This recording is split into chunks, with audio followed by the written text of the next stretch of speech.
This kind of stuff.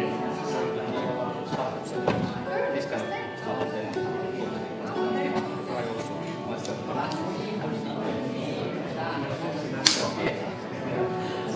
Pretty much.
Hi.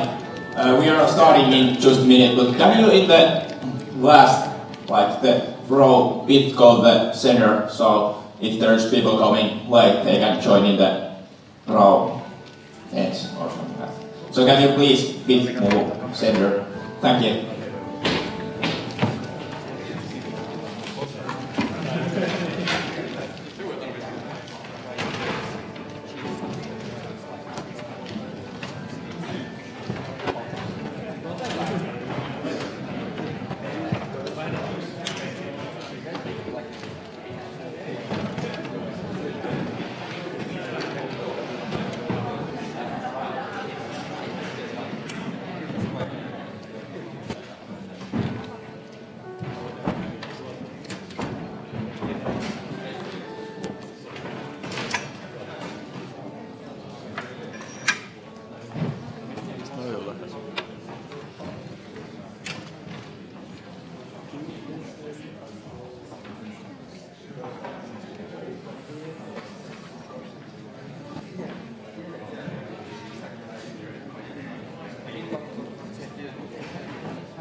And welcome to Really Idea 2016 final.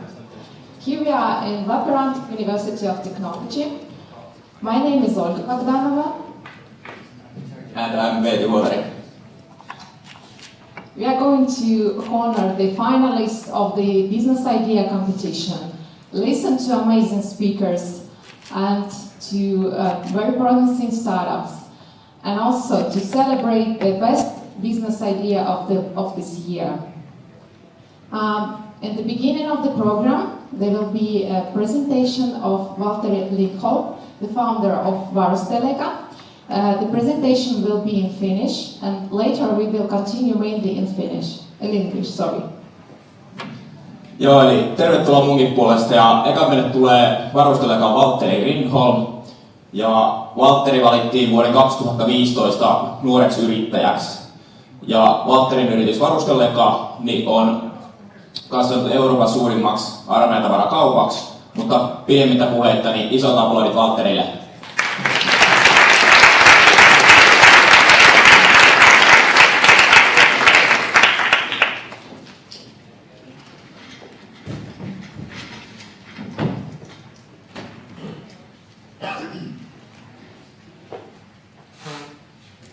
No niin, hei vaan. Eli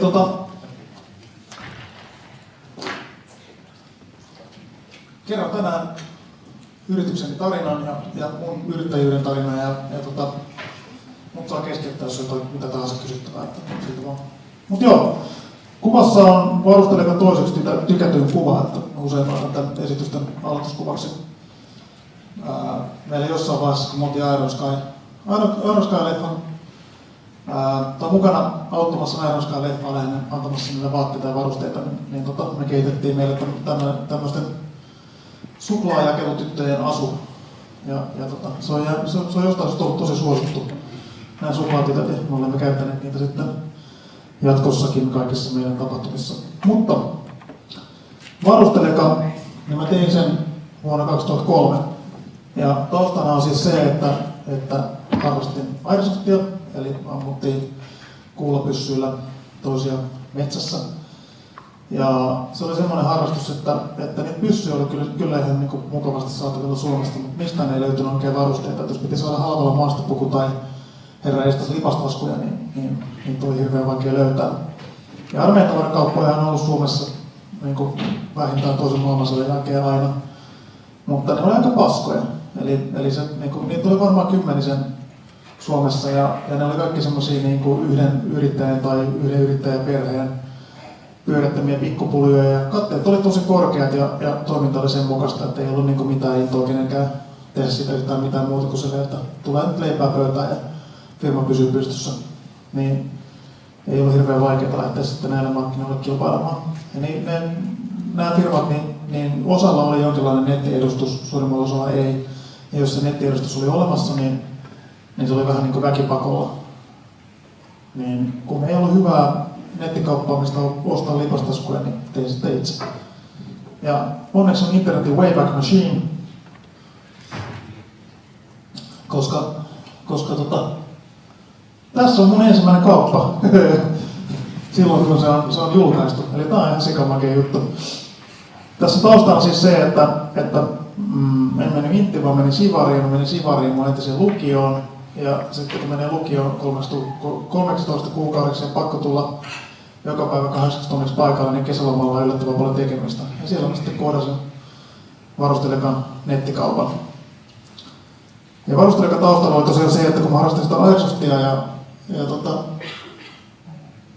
Airsoft oli niin kuin semmoinen nuorten miesten harttu ja kaikki osasi käyttää internetiä, niin internet oli täynnä erilaisia kysymyksiä ja sitten mua vitutti nähdä newsgroupissa aina samoja kysymyksiä, niin sitten mä tein Airsoft-sivuston, josta tuli sitten Suomen suurin sivusto.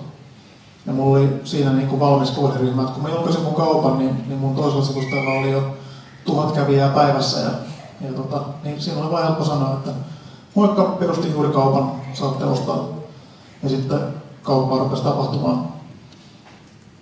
Ja samalla kun mä perustin kaupan, tai tuossa siis 8. mä oon näköjään avannut Varustelekan, niin sitten oliko se nyt 10.9. kun yliopiston portit aukesi Helsingistä ja mä menin opiskelemaan suomen kieltä. Ja sitten mä ehdin 3 kuukautta käydä siellä yliopistolla. Suomen kielen opettelu oli vähän semmoista, että ilmoitettiin, että kaikki mitä olette ikinä opetellut äidinkieltä lukiosta tai yläasteella, niin se on semmoinen niin simppeli versio tyhmillä. Että nyt aloitetaan alusta ja tämä yliopisto-opettelu on sitten ulkolukua ja jokainen luento alkaa läksyjen kuulustelulla. Ja mä en varmaan yhtäkään läksyä tehnyt sitten siellä. Vähän mä kävin opettelemaan virokieltä ja sitten loppuajan yliopistossa siitä 3 kuukauden loppuajasta mä kävin lähinnä tulostamassa Varusteleka-kuitteja yliopiston printtereillä, kun oma printeri oli paskana. Ja sitten se 3-4 kuukauden jälkeen, kun mä olin perustanut tuon firman, niin mä olinkin täyspäiväinen yrittäjä. Siitä lähtien Varusteleka on tuottanut sen verran hyvin, että mä oon saanut siitä elantomia. Ja sitten se on lähtenyt myös siihen jäätävään kasvuun. Ja tässä on mun ensimmäinen myymälä, eli mä järjestin myös paljon Airsoft-pelejä ja se oli niinku, mulla ei ollut kiinteitä myymälää, mulla ei ollut kiinteitä yhtään mitään. Mulla oli semmoinen vanha paska pakettiauto, missä oli osa mun tavarasta ja osa tavarasta oli mun isovanhempien ullakolla ja osa oli sit mun himassa. Ja sit aina kun mä sain joku tilauksen, niin sit mä juoksin ympäri Vantaata hakemassa sen tilauksen vaatimat tavarat ja pakkasin ne Bioskan biojätepaperipusseihin, koska se oli semmoinen halvin pakkaustarvike, mitä tavallinen ihminen pystyy ostamaan. Ja sitten mä vein ne kaivoksen Shellin asiamiespostiin ja semmoista niin säätämistä se oli. Mun yrittäjätaivu alkoi tosiaan sillä, että tein verkkokaupan sen takia, että osasin tehdä PHP:tä ja osasin rakentaa tietokannan. Ja se oli niin se mun suurin niin osaaminen kaupan alalla. Ja loppu meni vähän niin peristuntumalla ja maalaisverillä. Ja kuten tästä näkee, niin heti osasi tehdä myymäkyltitkin niin kuin pitää. Tuossa on myös se vanha pakettiauto, mikä oli Varustelekan myymälä. niin kuin pari vuotta. Mä oon tosi huono ottamaan valokuvia, niin mulla ei oikein siis alkuajasta sellainen niin henkilökohtaisia kuvia. Se olisi aika hauskaa, jos olisi ottanut vaikka kerrostalokielarivarastosta kuvan, kun se oli niin oveen asti täynnä taisteluvarusteita ja niin edelleen, mutta tommonen rotisko mulla oli ja oli muuten tosi pitkä. Oli tosi tyhmä video. Pyörittää firmaa, siis minä yliopistossa oleva ihminen omisti tommosen auton ja jokainen musta kohta tosta on semmoinen kohta, minkä mä itse hitsannut takaisin kuntoleen. Mä oon ollut mustalla maalilla, kun valkoinen maali oli loppuautokaupasta silloin. Niin, jos te olette yliopistossa, niin älkää ruvetko hitsaamaan autoa, se on ihan vitun tyhmää hommaa. Te todennäköisesti todella huonoa hitsaamaan, niin siinä menee kaikki semmoista aikaa, mitä te voisitte käyttää paljon paremmin hommaa, niin kuin esimerkiksi yritysten perustamiseen. Siinä on kanssa varustelekaan myymälään. Tai aina kun mä menin jonnekin myymään, niin mä leiriydyin. Siellä missä pelattiin Airsoftia, niin sitten mä tulin paikalle tulla autolle. Ja tässä olisi vähän tavaraa. Se oli tosi hyvä toiminta. Mä saatoin saada jopa 1,000 eurolla päivässä myytyä, mikä on ihan jäätävä myynti niin kuin mulle siihen aikaan. Tai aina kun mä sain tonnilla myytyä, niin mä saan tilattua uuden lavallisen tavaran Saksasta. Ja se oli vähän semmoinen, niin kuin, joka kerta oli kun olisi ollut uusi jouluaatto. Ja pari vuotta mulla meni, että mulla ei ollut kiinteitä toimitiloja. Mä laitoin aina kaiken fyrkan, mitä mä sain, niin mä laitoin sen, osan tietysti käytin omaan elämiseen, mutta sen sivarin jälkeen niin oppi elämään aika vähällä ja kaiken laitoin firmaan. Ja mun ongelma siinä alussa oli enemmän se, että mulla oli paljon enemmän myyntiäkin, mitä mulla oli tavaraa. Aina kun mulla loppui tavara kesken, niin mulla kesti 2 kuukautta saada sitä lisää, koska saksalainen täsmällisyys. Oli aika niin sillä kiva tapa aloittaa, että mä löysin tosiaan semmoisen markkinan, missä ei ollut kunnollisia toimijoita, vaikka se olikin ihan niin vanha ja tunnettu markkina. Ja tukku oli olemassa, mutta tukkukin oli niin paskaa, että sieltä oli tosi vaikea tilata tavaraa. Sen takia ei tullut niin herkästi kilpailijoita alalle. Ja edelleen meillä on onneksi hyvä puoli, että meidän tukkurit on aika helvetin huonoja. Mielellään pidetäänkin ne semmoisena. Ja se on, kun yrittää perustaa varustelijakalle kilpailijaa, niin pitää ensinnäkin osata saksaa ja toisekseen niin ymmärtää, että hommat ei vaan toimi Saksassa.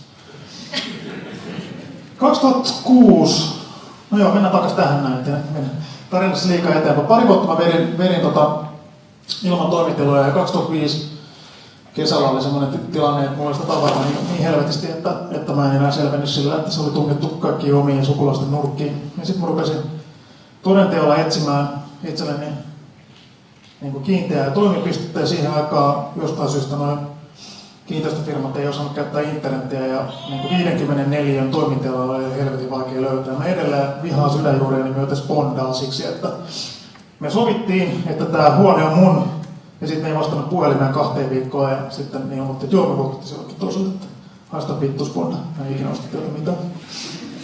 Ja sitten sen jälkeen, kun Sponda teki mulle oharit, niin mä löysin semmoisen toisen 54 kopin Atomitie 5 Pitäjänmäeltä, mikä oli semmoinen uskomaton teollisuuskompleksi, missä oli paljon. Se oli varmaan joskus oli joku isomman firman talo, mutta sitten se iso firma oli häipynyt sieltä ja ne vuokrasi sitten huone kerrallaan pienille yrityksille tilaa sieltä. Siellä mä sitten asustin firman kanssa ja pyöritin firmaa vielä.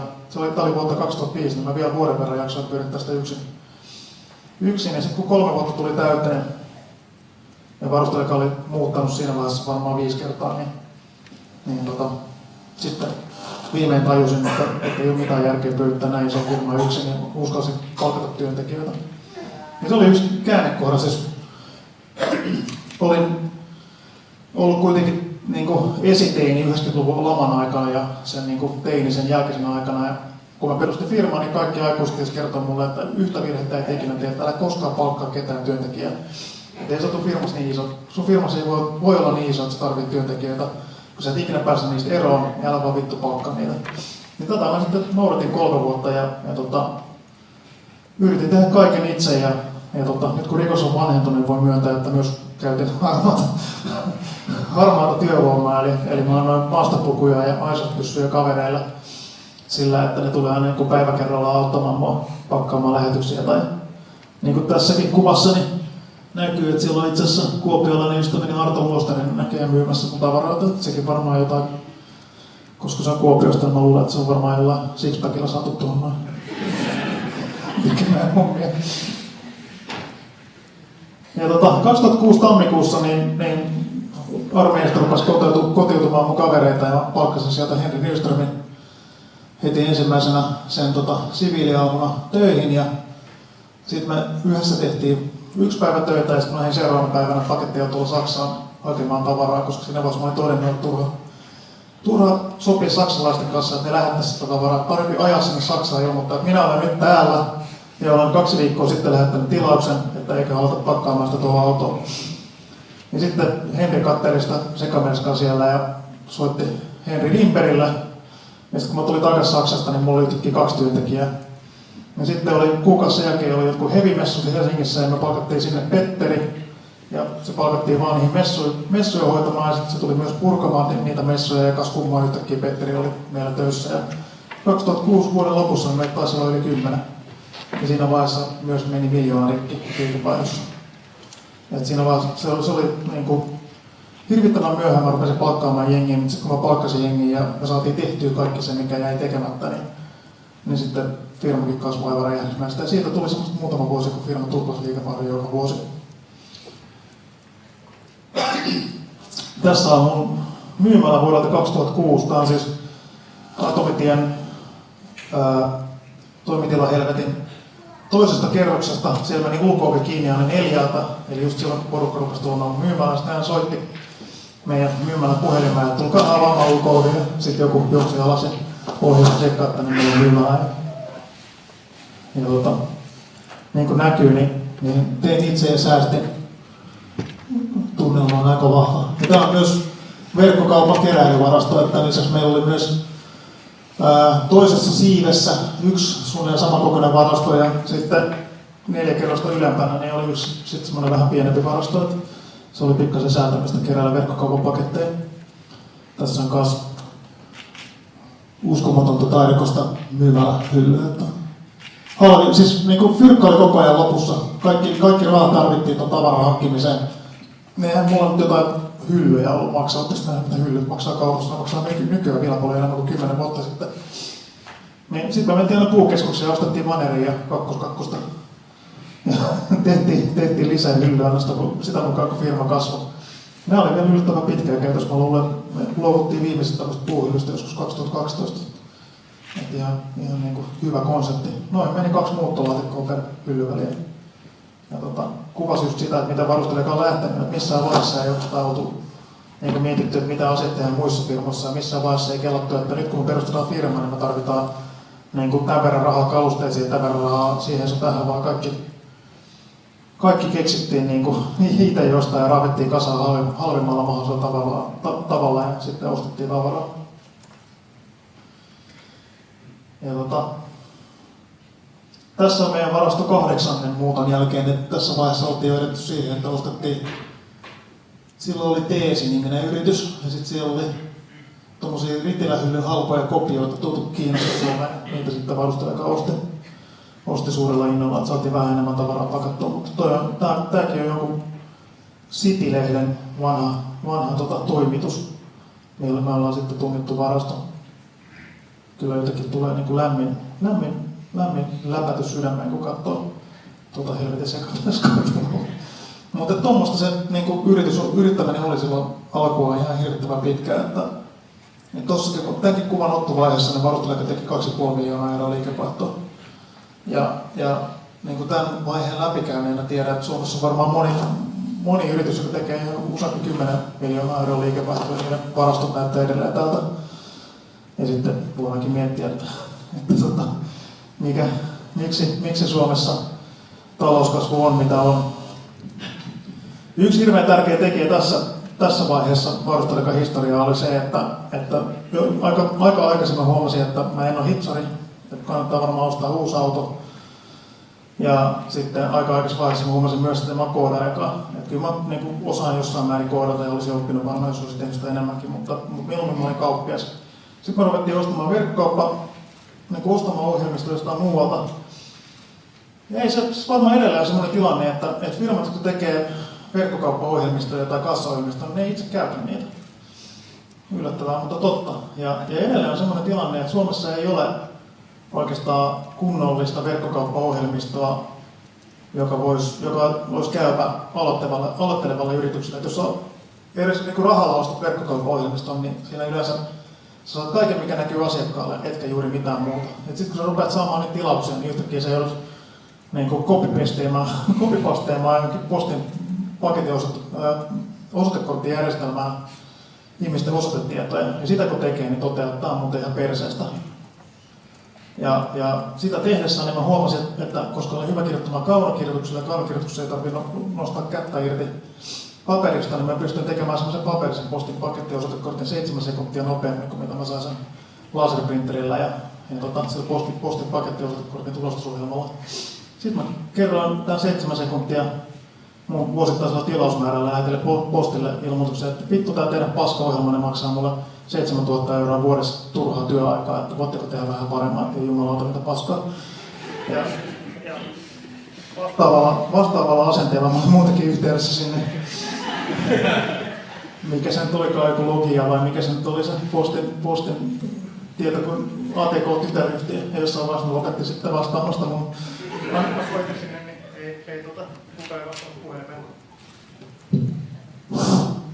Jännästi toimii tämä. Kukaan ei vastannut puhelimeen, sähköposteihinkin tulee aika niikeästi vastausta, mutta myöhemmin sitten sen mestan, siis 10 vuotta tai 9 vuotta myöhemmin, niin sen mestan silloinen johtaja niin haki meille toimitusjohtajaksi. Se kertoi, että se oli printannut mun ensimmäisen mailin, missä mä kerroin, että tämä pasko-ohjelma maksaa mulle 7 000 € vuodessa. Printannut sen ja laittanut niiden oveen tai johonkin, missä niin kaikki joutuu näkemään sen. Tämä on niin asiakasviesti, tehkää paremmin. Mutta joo, että jos te perustatte verkkokauppaa, niin terve meno vaan, se on ihan vitun vaikeaa, koska nämä niin ohjelmistotyökalut, niitä ei ole olemassa, niitä ei kukaan vieläkään kunnolla kehittänyt.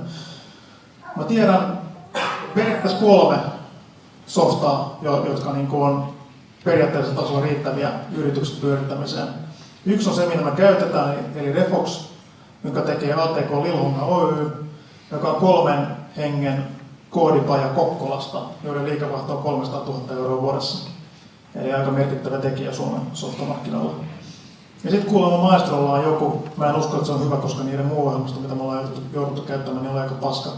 Ja OP Pivo nyt kauheasti yrittää, ja kun OP Pivon verkkokauppa-ominaisuudesta yrittää löytää tietoa, että mikä tämä on, niin se löydetään sitä kuukausimaksut, eikä mitään muuta tietoa siitä, että enpä tiedä, onko siitä käytetään mihinkään. Mutta siis tiedän yhden softatyökalun, jossa on vähimmäistarpeet verkkokauppayrityksen pyörittämiseen. Ja miksi sanon tämän, niin se ohjelmisto sekä mahdollistaa esimerkiksi pakettien lähettämisen automatisoidusti, kaikkien viestien lähettämisen automatisoidusti. Se mahdollistaa kassan, kun kuitenkin mihin ne tahansa perustat verkkokauppayrityksen, niin menee. Mulla meni 2 viikkoa, kun mä perustin varustelijakan, niin sitten joku hyypiö tuli mun pihalle. Ja sitten mä yritin verkoita katsoa, milloin se menee pois.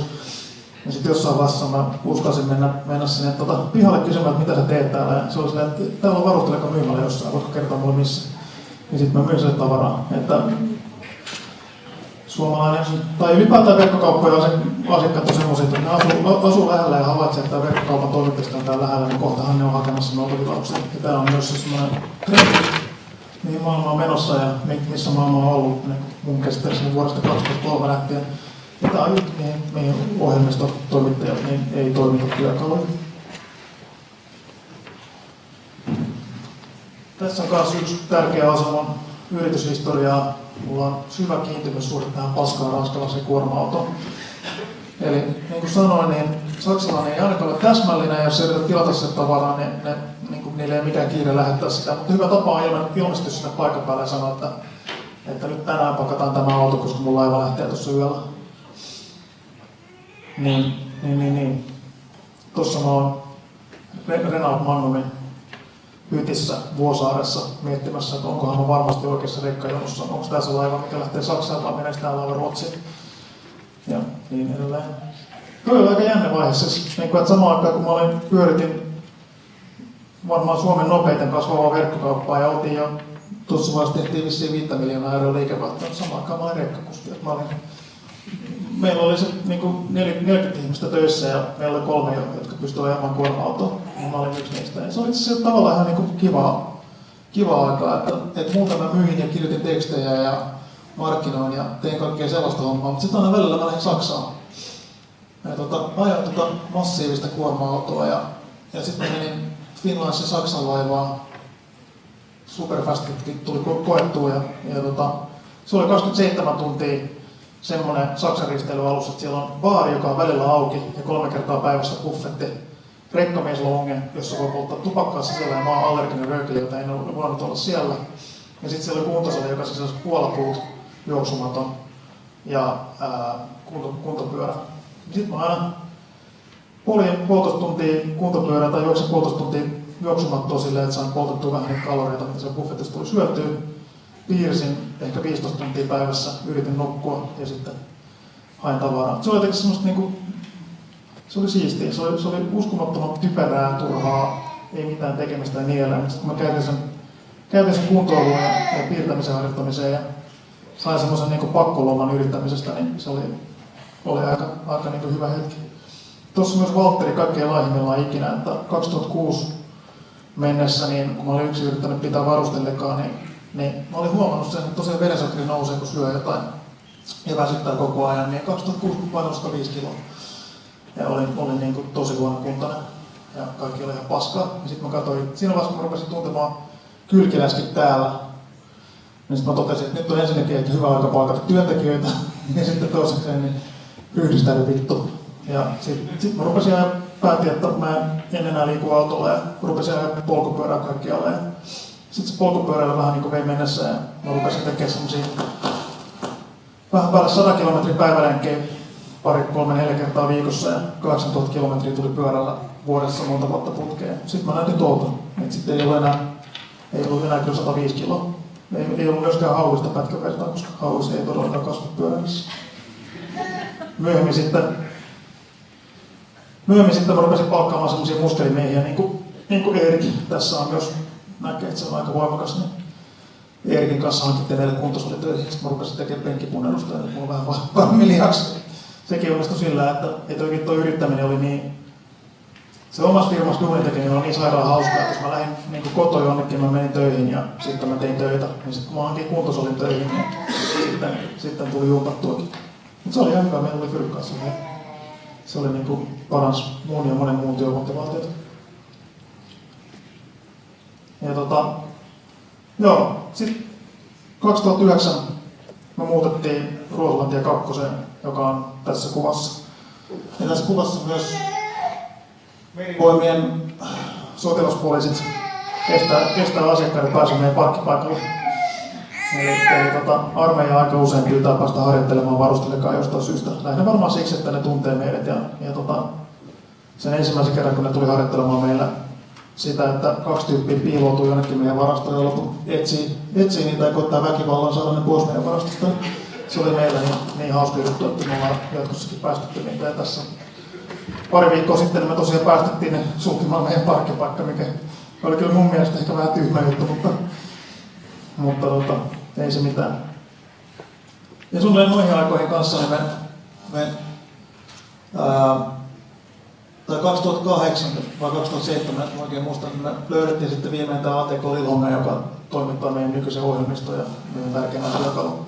Niin silloin viimein homma rupesi luistaa silleen, että meillä oli oikeasti niin kuin kunnon varastohallinta. Me tiedettiin jo aidosti, mitä meillä on varastossa ja niin kuin meillä oli viimein ne vähimmäistyökalut, millä firmaa pystyi pyörittämään. Onneksi meillä oli tosi uskolliset asiakkaat ja tosi helppoa tavaraa myydä, niin 10% meidän tilauksista oli kuitenkin lähetyskelvottomia ennen kuin me saatiin toi hyvä ohjelmisto käyttöön sen takia, että meillä oli koko ajan myymäläistä, aina kun myymäläistä myytiin jotain pois, niin se mystisesti katosi, mutta se ei tietysti näkynyt millään tavalla verkkokauppavarastossa. Mutta siitä 2007-2008 lähtien, niin meillä, kun meidän nettisivulla näkyy, että tätä on varastossa, niin sitä on oikeasti varastossa ja sitten se lähtee seuraavana päivänä asiakkaalle ja se löytyy myös millä tahansa hetkellä meidän myymälästä. Ja toi rakennus, mitä kuvassa näkyy, niin se on halvan vanha karkkitehdas.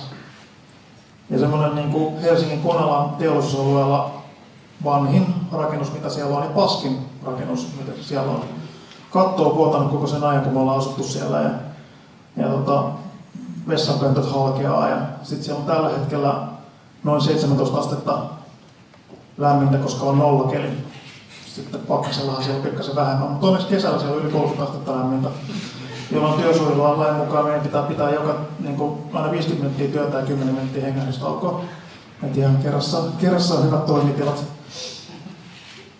Miksi meillä on tommonen iso paska vanha halli, niin johtuu siitä, että meillä on tosiaan verkkokaupan varasto edelleen. Meillä on kaikki mitä meillä on, niin on samassa tilassa.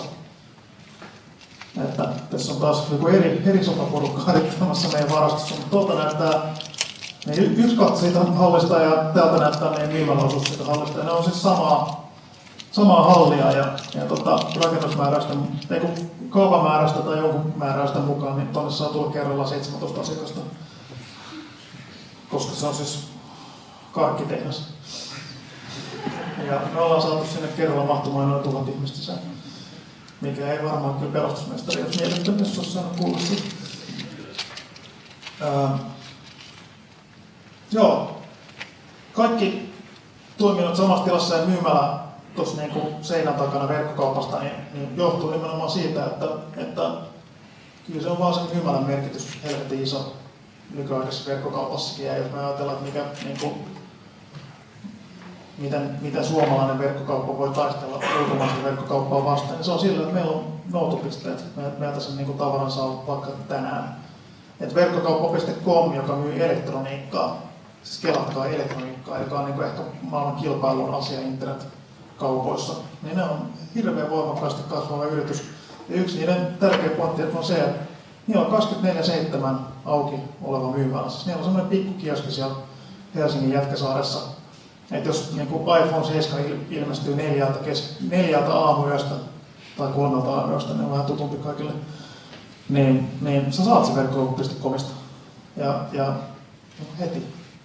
Ja sama pätee varustelekaan, että jos sä näet nyt sitten vaikka puolalaisen toimimattoman yönäkölaitteen 70 €, mikä on semmoinen tuotetaan, että me saadaan niitä, ne myydään loppuun sillä päivässä. Niin sä saat sen heti, koska se löytyy myös varustelekan myymälästä. Et sitten jos on niin pakko pistää toimimatonta neukkulaista uraanielektroniikkaa päähän, niin voit tehdä sen heti, kun näin voitte.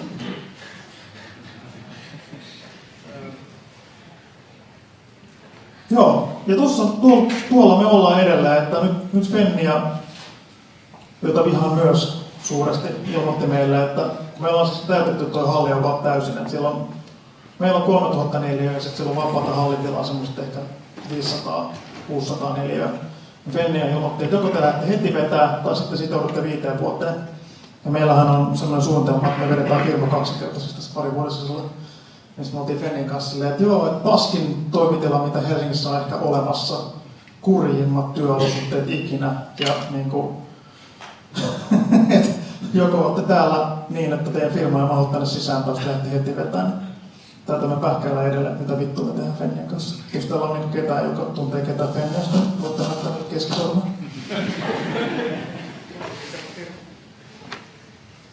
Mikki meni, näkyy just sopivasti kiinni,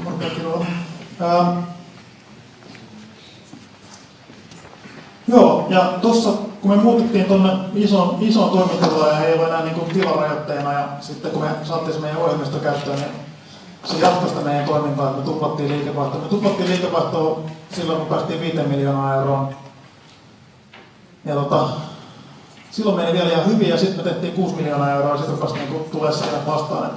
Siihen mennessä me oltiin kasvettu semmoisessa vapaassa anarkiassa, että palkattiin aina 10 ihmistä kerralla, kun oli hirveän huutava pula työvoimasta. Ei me ole oikeastaan määritelty mitään sillä tarkasti välttämättä, että kuka on niin minkäkin pommo tai missä menee niin minkäkin toimialueen rajat varustelekassa. Että esimerkiksi kuka tahansa meidän työntekijöistä saattoi kirjoittaa tekstejä meidän verkkokauppaan edelleen. Sekin on voimassa siinä mielessä, että kaikilla meidän työntekijöillä on koko ajan pääsy meidän verkkokaupan kaikkeen. Meillä ei siis salvan alla lukittu sitä ollenkaan, vaan jos joku näkee joku virhe jossain tekstissä, niin se voi korjata se heti. Ennen vanhaa myös myymällä kassalla saatettiin kirjoitella tekstejä ja tehdä Facebook-päivityksiä ja tehdä mitä vaan, kun oli niinku semmoinen hyvin toimiva anarkia siellä. Sitten kun me päädyttiin siihen 6 miljoonaa euroa liikevaihdossa ja meitä oli niinku, oliko meillä peräti vähän päälle 60 ihmistä, niin sitten yhtäkkiä ja samaan aikaan me oltiin myyty kaikki tuo kylmän sadon varasto. Et Euroopasta tosiaan puuttui semmoinen hyvä armeijalijaama myyjä. Niin sitten kun varustelija oli pyörinyt sen 7-8 mitä vuotta me oltiin pyörittykään, niin sitten me oltiin myyty yhtäkkiä se kaikki hyvä tavara loppuun. Ja sitten meillä loppukin tää niinku halpa hyvä katteinen ylijäämä. Yhtäkkiä meidän tuotteiden katteet kanssa leikkaantui helvetisti. No sitten mä pääsin tutustumaan tähän siihen, että miksi niitä työntekijöitä ei pidä palkata. Et kun ei niistä ei sit tosiaan pääse eroon, kun menee huonosti. Siinä vaiheessa just niinku vittumaisesti havaittiin, että firman piti oikeasti antaa mennä melkein niinku konkurssipistettä ennen kuin me voitiin oikeasti laittaa huolettomasti porukkaa pihalle. Tai en mä tiedä, ehkä tämä oli se niinku tulos, mihin me päädyttiin sillä, että niinku vitulliset uhat on niinku voitollisessa yrityksessä irtisanoa porukkaa, vaikka tietää, että tämä on kestämätön tilanne. Me oltiin vaikka esimerkiksi palkattu ompelia, ja ompeli oli entinen yrittäjä, ja me tehtiin sellainen sopimus, että sulla on työpaikka, jossa saat sen niin ompeluhomman tuottamaan täällä. Jos ompelu ei tuota varustelijakassa, niin sitten sun työpaikka häviää, että menet jonnekin muualle yrittämään. Niin ilmeni, että tämä on siis laiton sopimus, ei semmoista saa tehdä. Että jos niin tulee tämmöinen ompelimo ja se on kokonaan se ompelijan vastuulla, niin ei sitä ompelia saa sieltä irtisanoa, vaikka ei ole yhtään ompelutyötä ja siinä ei mitään järkeä. Ja sitten me vedettiin YT-neuvotteluiden kanssa niin tappiokuilua katsoen raakasti jengiä pois ja sliipattiin toimintaa ja päädyttiin siihen, että me saatiin firmat ottaa voittoa. Eli oli 2011, kun me tehtiin tappioita ja hettiin jengiä pihalle. Ja 2011 me tehtiin tappioita, 2012 me hettiin jengiä pihalle, koska tappioita tuli niin vittumaisesti ja 2013 me tehtiin voittoa. Ja tosiaan siihen, niin kuin näistä pilareista huomaa, niin me löydettiin semmoinen niin tietty kasvun kipupiste, että me päästiin yhteen koko ajan, sitten meillä tuli ongelmia siitä, että me ei oltukaan mitään kaupan alan ammattilaisia ja ei enää osattukaan pyörittää niin tehokkaasti niin hirveän isoa firmaa. Ja sitten kun me saatiin se firma seivattua siitä, niin sitten sen jälkeen ei ole mennyt niin kuin, tavallaan ihan hirveän vahvasti. Et 2014 ensimmäistä kertaa ikinä 2014 ensimmäistä kertaa ikinä me tehtiin heikompi liikevaihto kuin edeltävänä vuonna ja voittokin tuli tosi niukasti. Ja 2015, vaikka me kasvattiin liikevaihtoa, niin me onnistuttiin just tuossa tekemään tappiota. Mutta onneksi nyt sitten homma on kääntynyt taas uuteen nousuun. Eli tuossa 2015 oli kyllä niinku, 2015-2016 alku oli semmoinen jännä itsetutkiskelun paikka, että meillä lähti mun ensimmäinen työntekijä ja meidän entinen toimitusjohtaja lähti vetää. Ja sitten me pyöritettiin firmaa hetken aikaa ihan ilman niin kuin, tavallaan varsinaista toimitusjohtajaa ja rekrytoitiin uusi. Ja nyt sitten kesällä saatiin duuniin meidän uusi toimitusjohtaja. Ja tässä on siis taustalla semmoinen, että vaikka olen yrittäjä, niin en mä tykkää hallinnollisista duuneista yhtään. Niin mä tykkään tehdä markkinointia, mä tykkään tehdä kaikkea kivaa. Mä tykkään siitä, että mun ei tarvitse olla tiettyä aikaa paikalla töissä, mun ei tarvitse johtaa varsinaisesti ketään, eikä niin kuin, olla eikä saavuttaa mitään deadlinea eikä yhtään mitään, niin sen takia mulla on oikeastaan aina ollut jonkinlainen toimitusjohtaja, kun mä oon ollut muita ihmisiä töissä. Ja tosiaan tämän vuoden alussa niin mä taas pitkästä aikaa otin vähän enemmän kantaa siihen, että mitä kaikkea mun firmassa tapahtui. Sitten me saatiin Tokmanin entinen kehitysjohtaja meille duuniin, mikä oli pitkäaikainen varustelijakaan-asiakas. Ja se on kyllä ollut tosi vaikeaa tässä viime aikana. Mulla on oikeasti duunissa ihminen, joka on ensinnäkin mua vanhempi, mikä on jossain määrin legendaarista. Olen kuitenkin 34 ja mä oon vanhempi mies. Ja sitten toiseksi niin se ei pelkästään mua vanhempi, mutta iso osa siitä niin vuodesta, mitä se on mua vanhempi, niin se on ollut kaupan-alalla töissä, tai itse asiassa koko sen ajan. Ja sillä on niin pitkä ja vankka kokemus siitä, että mitä laittaa firmoja kuntoon ja tehdä niistä myyviä. Ja nimenomaan vielä Tokmanin kaltaisessa firmassa, että se on osa sitä jengiä, joka teki sen vähän nukkavieron Tokmanin, niin helvetin hyväksi firmassa, mikä se nyt on. Tokmanista voi olla montaa mieltä, mutta kyllä niin tehokkaasti ne myy ja hyvin ne tekee rahaa. Niin nyt on tosi siistiä. Varustelijakalla menee hyvin. Ja sitten me tehtiin tämmönen strategia-suunnitelma vielä varustelijakalle tulevaisuudessa. Tosiaan mun näköjään rupeaa aika loppuun, mutta tämän vielä nopeasti kirjoin. Mulla vielä on esityksen lopuksi. Eli kun meillä oli tommonen oikea niin yritysjehu, joka puhuu semmoista kieltä. Sillä oli kaikki, koko ajan kun se tekee jotain niin tiedotuksia, niin mun pitää käydä muuttaa se ihmisten kielellä, koska se aina kuulostaa semmoiselta konsultin tekemältä tekstiltä, mitä se tietysti onkin. Mutta joo, sen johdolla me tehtiin varustelijastrategia. Me tehtiin muun muassa varustelijavisio, siis joku vitu visiokin piti tehdä. Ja mä oon aina ollut sitä mieltä, että me ei tehdä niin kuin muut firmat tekee. Mulla firmalla on visiota, niin minä en halua koko visiosanasta kuullakaan. Mutta sitten me mietittiin, että mikä varustelijan visio voisi olla. Ja sitten mietittiin kaikenlaisia. Ja sitten me kuultiin, että Reaktori-nimisen firman visio, että ne haluaa mennä kuuhun. Me todettiin, että meidän visio on total world domination. Koska miksi tyytyä vähempään? Sehän ei ole siis pakko, niin kuin, meidän ei ole pakko saavuttaa tätä heti. Mutta kunhan me tämä joskus saavutetaan ja kunhan me tehdään työtä tämän eteen, niin sitten maailma tulee hyvin. Ja joo, me ollaan mun mielestä kaikesta perseilystä huolimatta niin oltu edelläkävijöitä. Että ainakaan me ei olla niin kuin tehty asioita sen takia, että näin on aina tehty. Ja se on ottanut varustelijakaan pitkälle. Me aiotaan myös mennä kansainväliseksi. Tosiaan suunnitelma olisi olla sillain semmoinen firma, että me tuodaan enemmän rahaa Suomeen kuin mitä me viedään Suomesta. Tällä hetkellä me ostetaan niin paljon tavaraa ulkomaalta ja myydään sitä suomalaisille, että me ollaan kauppataseen kannalta negatiivinen yritys, mutta tämä ratkeaa hyvin helposti sillä, että ruvetaan myymään ulkomaalaisille niin helvetin paljon enemmän. Eli ostetaan halvalla ulkomailta ja myydään kalliilla ulkomaille. Niin se on meidän suunnitelma, että miten niin me tehdään oma osamme siitä, että Suomi nousuu. Sitten tämä on ihan hirvittävän tärkeä asia ja makea juttu, miksi olla yrittäjä. Mä joskus teininä, kaikki miettii teininä niin elämän tarkoitusta ja 42 ja semmoista. Niin mä kelasin, että mun niin arvo voisi olla, että mä oon hyvien puolella. Jossain vaiheessa niin kattelin roskia kadulla ja totesin, että niin mä en pelkästään roskaa, minä kerään nämä vitun roskat tästä kadulta. Ja se oli semmoinen tavallaan niin herääminen, että miksei, että ei tuo vaadi paljon hommaa. Että se on yksi pieni hyvä teko. Ja näitä kun tekee niin enemmän, niin sitten voi taas voisi tehdä elämän ohjenuoran. Mä tein mun elämän ohjenuoran sellaiseksi, että mä oon hyvien puolella. Sitten kun mä perustin firman, niin firman osakeyhtiön tehtävä lain mukaan on tuottaa voittoa omistajilleen, mutta jos on ainut omistaja firmassa, niin sitten voi määritellä muitakin tehtäviä. Varustelijan tehtävä on olla hyvien puolella. Mulla on tää on ihan sikamakeeta. Mulla on firma, joka ei ole pakko tehdä rahan takia asioita. Me voidaan tehdä tutkimus, että jos me vittulaan asiakkaalle, mutta myydään tarpeeksi halvalla, niin me tehdään enemmän rahaa. Ja silloinhan firman tavallaan täyttää se osakeyhtiö edellyttämän lain. Mutta mun mielestä on ikävää vittua ihmiselle. Joten varustelijakaan ei tule ikinä tekemään tämmöistä bisneskokeilua, vaan varustelijakaan tulee aina kohtelemaan ihmisiä hyvin. Ja esimerkiksi ympäristöystävällisyys on mielenkiintoinen sana, mitä tosi moni firma käyttää. Ja kun yritykset puhuvat ympäristöystävällisyydestä, niin mä aina ajattelen, että semmoinen sopiva vastine tällä olisi feministinen raiskaus. Eli ympäristöystävällinen firma on vähän niin semmoinen raiskaaja, joka ei hakkaa samalla. Koska siitähän me puhutaan, siis maapalloa tuhotaan kuitenkin ihan vitusti ja sitten sanotaan, että joo, meillä on ympäristöystävällisiä. Tämän vuoden tai ensi vuoden ehkä puolella, niin varustelijat tulee kanssa ympäristöohjelmassa lanseeraamaan, missä me kerromme, että me olemme feministisesti ympäristöön raiskaava yritys, joka koittaa päästä tilanteeseen, jossa me lopetetaan se ympäristön raiskaaminen.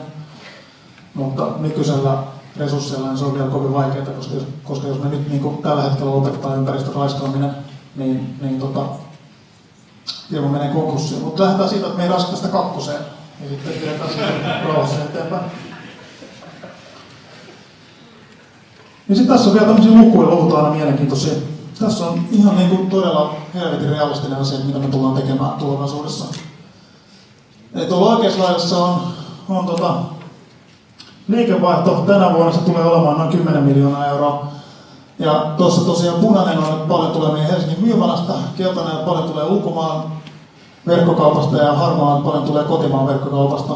Ja tämä homma toimii silleen, että me kasvatetaan koko ajan pikkasen molempia kotimaan myyntikanavia ja sitten me kasvatetaan ihan perkeleesti ulkomaan liikevaihtoa, koska kyllähän on ulkomaalaisia riittää, että rahat voi saada pois. Ja näin. Tässä 2019 varustelijat tulee tekemään 20 miljoonaa tulosta ja liikevaihtoa, jos me saadaan kulut pysymään samassa kantimissa kuin mitä ne on nyt, niin me tehdään myös 13% voittoa silloin.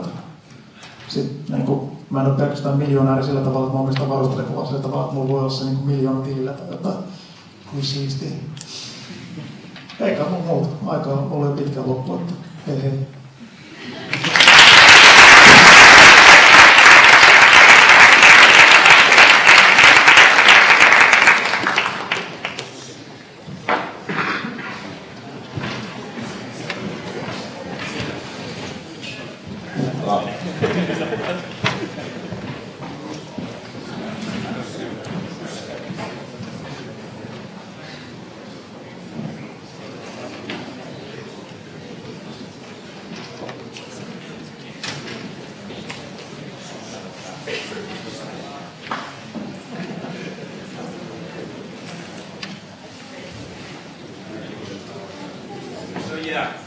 Oh, now it's ready.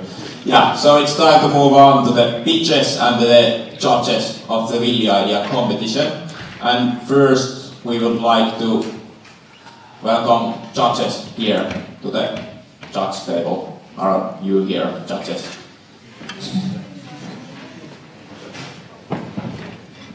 Good. So we have 4 professional business world judges. They have really strong background on IT, analytics, economics, and every one of them have strong knowledge in entrepreneurship. So they are the right person to decide who wins the 10,000 euro prize for the Willy Idea. And first we have here Sami Etula. He's a business angel from Etula Group. And then we have Jami Holtari. He's CEO of South Carolina Entrepreneurs. And then we have Risto Rautakorpi, partner at Gorilla Ventures. And lastly but not least, we have Timo Vartiainen, chairman of the board at Flowrocks. So please give a big hand to these gentlemen.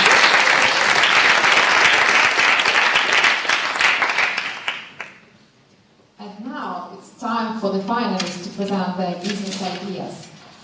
Everyone will have 5 minutes waiting the show when time is over. And the first finalist who has a chance to win 10,000 euro and to become a winner of Willy Idea 2016 is Aija Klinika. Welcome on stage.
Hei hetkinen, tää toimii.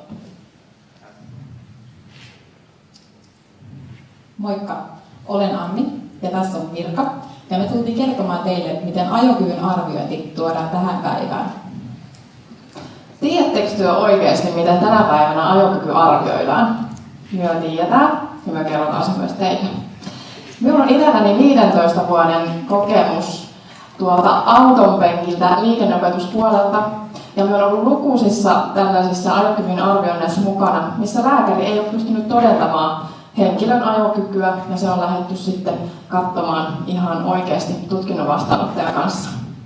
Minä itse jouduin osaksi tätä projektia noin vuosi sitten, kun sairastuin aivoinfarktiin. Mä olin 9 kuukautta ilman ajokorttia ja tuossa viime keväänä sitten viimeiseltään pääsin lääkärin terveystarkastukseen, missä se ajokyky sitten todennettiin. Uskokaa tai älkää, me annettiin kynä ja paperia ja pyydettiin piirtämään kellotaulu. Me olin ihan käsittämättömän hämmästynyt. Suomessa vuonna 2016 digitalisaation aikana minä soitin Annille, että tämä ei voi jatkua tälleen näin. Me vähän aikaa tuumattiin, että mitä tehdään, ja sitten syntyi ajoklinikka. Se on työkalu terveydenhuollon alan ammattilaisille. Meillä on tässä käsillä uusi innovaatio, ja tietenkin me halutaan suojata se. Tässä on patentoitavaa, ja ollaan saatu sellaiset ohjeet patenttitoimistosta, että yksityiskohtia ei saada paljastaa täällä kisassa tänään. Mutta kerrotaan teille kuitenkin jotain. Tämä meidän idea perustuu siihen, että Suomessa on laki, joka ohjaa, että 50-vuotias tai 70-vuotias joutuu terveystarkastukseen lääkärin luokse, riippuen vähän ajokorttiluokasta. Siitä voi joutua myös sairauden kautta, kuten me itse jouduin, tai sitten poliisin määräämänä erinäisistä syistä. Mikä on se idea ja hyöty sitten sen kynän ja paperin tilalle, mitä ajoklinikka tarjoaa, niin lääkäri säästää aikaa, koska tätä työkalua pystyy käyttämään kuka tahansa terveydenhuollon alan ammattilainen, esimerkiksi terveydenhuoltaja. Ja siitä lääkärin ajasta tulee näin ollen kustannustehokkaampaa. Siellä lääkärin vastaanotolla voidaan joskus myös joutua tilanteisiin, missä riidellään omaisten kanssa siitä, että onko tämä ajokortillinen riittävän terve siihen ajamiseen vai ei, niin tämä poistuu. Eli nyt meillä on mitattua tietoa ja tasalaatuista tietoa. Eli nyt silloin kun se potilas tulee sinne vastaanotolle, niin ei tarvitse enää riidellä siitä, että oletko sä ajokykyinen vai et. Tällä hetkellä yli 64-vuotiaita suomalaisia ajokortillisia ihmisiä on yli 700 000. Ja esimerkiksi 84-vuotias on käyttänyt ajoklinikkaa jo 4 kertaa. Tuossa esimerkissä takanani oikealla näette, että esimerkiksi 70-vuotiaita tulee seuraavan 5 vuoden aikana olemaan 400 000, eli 70 vuotta täyttäviä. Näistä 4/5 on ajokortti, eli 320 000 suomalaista kortillista 70 vuotta täyttäjää. Ja puolet niistä, kun käyttää ajoklinikkaa, niin meillä on 6,5 miljoonaa liikevaihtoa. Punaisella käyrällä näkyy sitten 5 vuoden välein otettu vähän laajempi segmentti. Ja tämä laki ei ole pelkästään Suomessa, vaan Euroopassa, muissakin maissa, joten meillä on sitten mahdollisia maita tuolla muuallakin, mihin levittäytyä tämän meidän uuden tuotteen kanssa. Tässä on meidän tiimi tällä hetkellä. Eli me on Anni Kasanen, työskentelen autokoulussa ja olen myöskin mieheni innovaatioyrityksessä mukana. Ja me on Hostikan Mirva, me on autokouluyrittäjä, liikenneopettaja ja tutkinnon vastaanottaja, eli niin sanottu INSSI. Ja toimin myös Liito ry:n hallituksessa ja olen muun muassa ensi viikolla menossa taas palaveeraamaan ikäihmisten ajokyvyn arviointiin liittyvistä asioista. Toivotaan oikein turvallista tulevaisuutta tai oikeastaan turvallisempaa tulevaisuutta liikenteeseen. Näin on.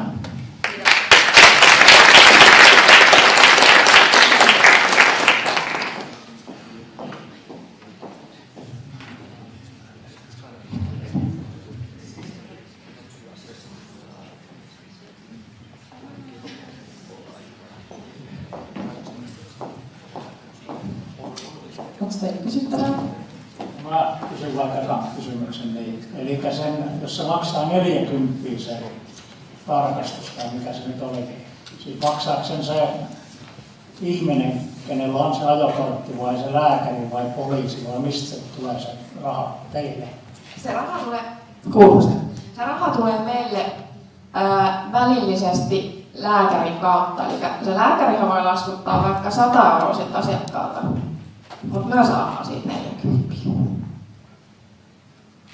Eli nyt toisemmin sanoen, niin nyt kun minäkin varmaan kohta joudun sinne menemään, niin kuuluuko se siihen 100 € hintaan sitten mun mun osalta se, että siinä on... Jos lääkäri siitä 100 € käynnistä laskuttaa, niin kyllä nyt se kuuluu siihen. Eli se 40 on meille tuleva raha ja sen, minkä lääkäri haluaa siitä arvottaa, niin jos hän ottaa siitä 100, niin meille tulee se 40 ja hänelle sitten se 60. Mistä te olette päätyneet tuohon hintaan? Se hinta olla sellainen, että me pystytään myymään tämä terveystaloille ja muille isoille terveystoimijoille, kuntapuolelle. Ja tämä on lääkäreiden kanssa ollaan oltu puheissa, niin tämä on sellainen järkihinta, sopuhinta ratkaisu. Sitten jollakin lailla ideakilpailu, että ei mielenkiintoista tuomarin näkökulmasta arvioida ideaa, mitä ei enää ole patenttia vienyt se etusivu. Mutta pystyykö se niinku yhtään niinku kertoa, että mistä siinä on kyse? Onko se kyllä menetelmä, onko se ohjelmisto? Joo, kyllä me puhutaan ohjelmistosta. Joo.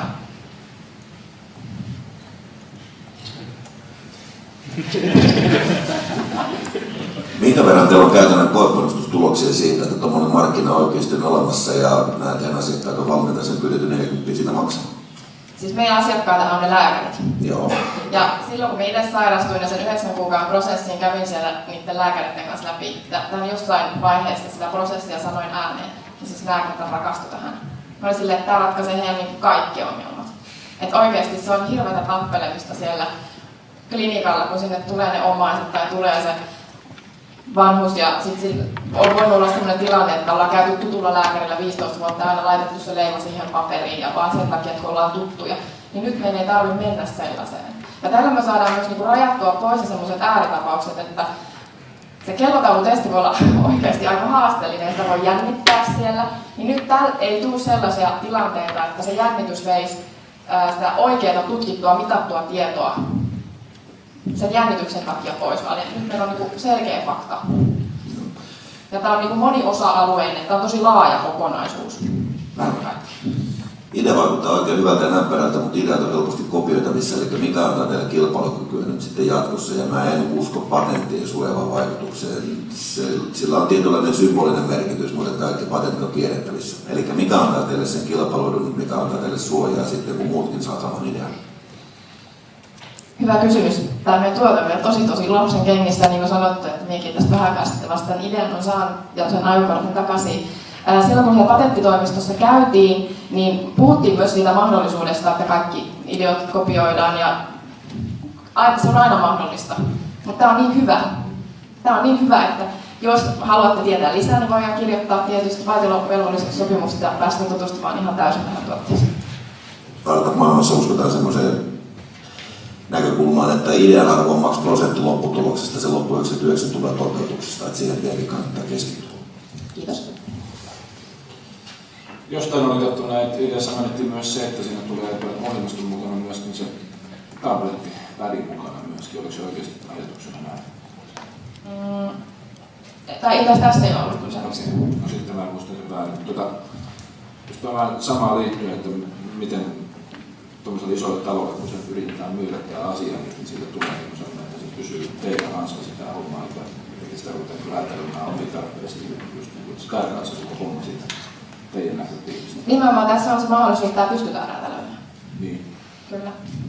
Ja räätälöinnissä on se vaara vähän niin kuin ihan viittasi tuossa noista. Että sitten silloin ollaan kirjoitettu vaitiolosopimukset ja niin edelleen. Okei. No, ei muuta. Hyvä. Kiitos. Kiitos.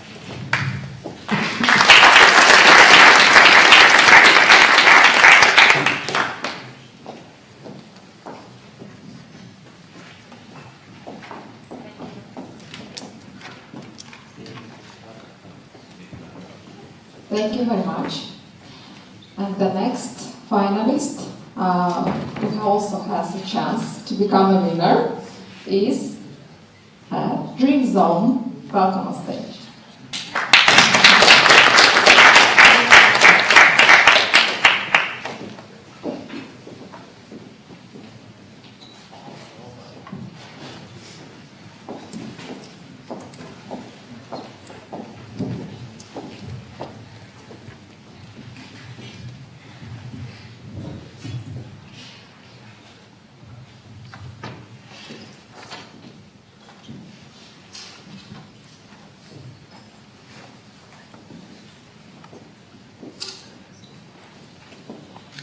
Good afternoon. Next we are going to talk about sleeping comfort. My name is Tarja, he is Jari, and this is Dream Zone. 2/3 of adults suffer occasionally from sleeping problems. Up to 10% have long-term insomnia. I experienced this myself last spring when my cat Irma woke me up every now and then in the middle of the night with her meowing. I used earplugs, noise cancellation, headphones to block the noise. It wasn't very comfortable to sleep with days, if you have ever tried. Luckily, I could ask an expert in noise cancellation about this subject. Jari, is there any better way to solve this problem? Yes, there is. I have long-term experience with noise cancellation technologies. I work at VTT, Typical Research Center of Finland. Now I work with active noise cancellation over a decade. And in one of the projects, we built a working prototype in a Ford passenger car. So it is mature technology and we can utilize it. This is the Dream Zone solution. We will create a noise cancellation zone around the sleeper's head, and no headphones or earplugs are needed. The system is integrated to the headboard of the bed. We are targeting to a high-end product with high quality and design. And related to this, we have identified Finnish company Genelec as one candidate for providing the loudspeakers. Our system has several application possibilities. It can be used in hotel rooms, sleeping cars, or cruise cabins. And, ei siinä vielä kaikki, in addition, the same system can be used for producing relaxing sounds and sleep monitoring. So, how can we make business with this? Well, first we need to get our product known, and we will start with B2B business. Sleeping is hotels' core business. They advertise their sleeping experience. In Finland alone, there are 50,000 hotel rooms, and we target to sell 1,000 bed heads in 2018, with revenue estimation of 2 million euros.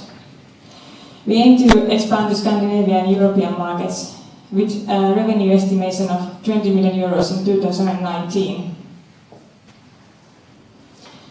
Our go-to-market plan, we will start with the hotels, and the next year will be the year of finding the right partners, testing, prototyping, and funding.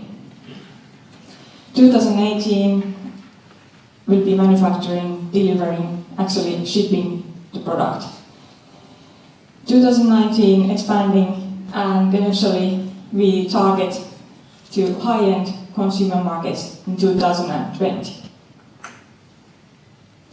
Our team at the moment, we have Jari, expert in noise cancellation. He knows this technology inside out.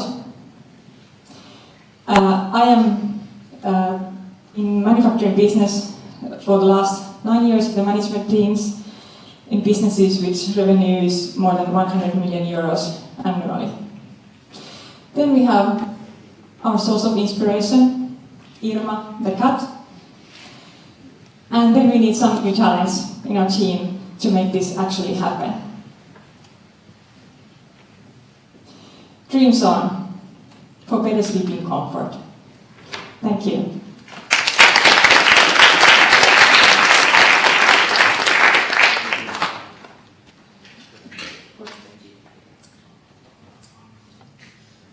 Thank you for your presentation.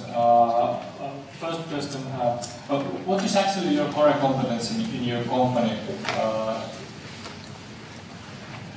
Okay, answer that first, and I have some additional questions. It's the R&D knowledge R&D knowledge. in noise cancellation. Noise cancellation. Okay. Yes. Because that was what I was looking for. Because if it is that, can you use that also somewhere else than just bass and sleeping? Yes, there are many applications and there are many commercial applications at the market. Give me some examples. Those active headsets Yeah. and then some luxury cars use active noise cancellation to cancel the engine noise or wind noise. And then why you selected just this sleeping comfort? Why not something else? This is something that we can actually start with and we can actually make it happen. If you want to go to automotive markets, it's a very tough, competitive market. Also in airplane cockpits this is used. Well, that's a different game altogether. So this is kind of an easy entry, so to say. Okay, because I was thinking about the price compared to competitors. Okay, the solution is just to give some boost to Earth's life or yes. Like that. 10 to 20 years. What is the ROI for customer to For get the investment back? one practical example, if you live in an area where aircraft noise, the background noise is a problem, if you start to insulate your house, it's more expensive than this. Okay, my question one is about the technology. Noise cancellation as such has been around for quite a while, so that as such is not a novelty. So what is it that you have now invented in terms of some kind of a technological advantage? Well, first of all, I made my master's and licensing thesis about this subject, so I know the algorithms that are behind it. So this basically what we are aiming is something that needs a little bit more R&D to make it happen in a bed head. Because, well, okay, we are not going to talk about that too much because there might be something some technical details that we don't want to reveal right now. What we are actually inventing is the idea of bringing this into the hotels, maybe eventually into the consumer markets. Is that the components start and the capacity of calculating is now decreasing such big rate that we actually can bring this to consumer markets. So putting this together, and this is a very good point because I think we need to be quite fast in our moves because there must be someone else as well thinking about this. Okay. My question to you is about the market. What evidence do you have that the hotels are willing to pay, like I think one slide said, at 2,000 euros per room? We haven't yet talked to the hotels, but we estimated that if the bedhead costs 2,000 euros, they can charge 10 euros per night more for that experience, and so the payback time is less than a year. Okay, but you have no evidence to support that hypothesis? No. So the pricing is about 2,000 euros per unit.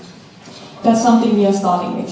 So you are targeting this for everyone who is staying in a hotel, or is it for the wealthy person, people, or how do you see it?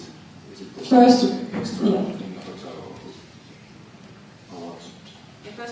First we are targeting the hotels and making business with them. We are not going to the consumer markets yet because that's tough business as well. What kind of hotels and hotel rooms you are targeting? For example, Radisson SAS has sleeping experience hotel rooms that they sell. So we are starting with that as an arrow product. So it's a top class hotel rooms and that. First, I think so, it will be, but I'm quite sure that as they see the benefits of this and the increased comfort, they can use this in their marketing as a sales argument. So, so far you haven't done any like study or discussions with the hotel owners about what they think about this? Not yet, we haven't had the time yet. So would you buy for yourself with 2,000 euros this your system? The estimation is that once we get when we get manufacturing rate goes up, the price goes down.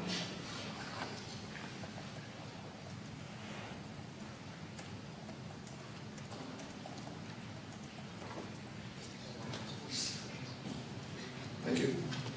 Thank you. Thank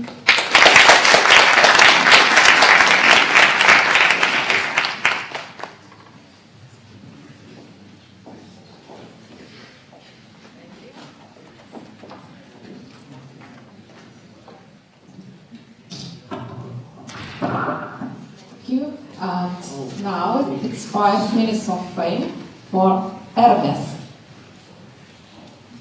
Welcome on stage.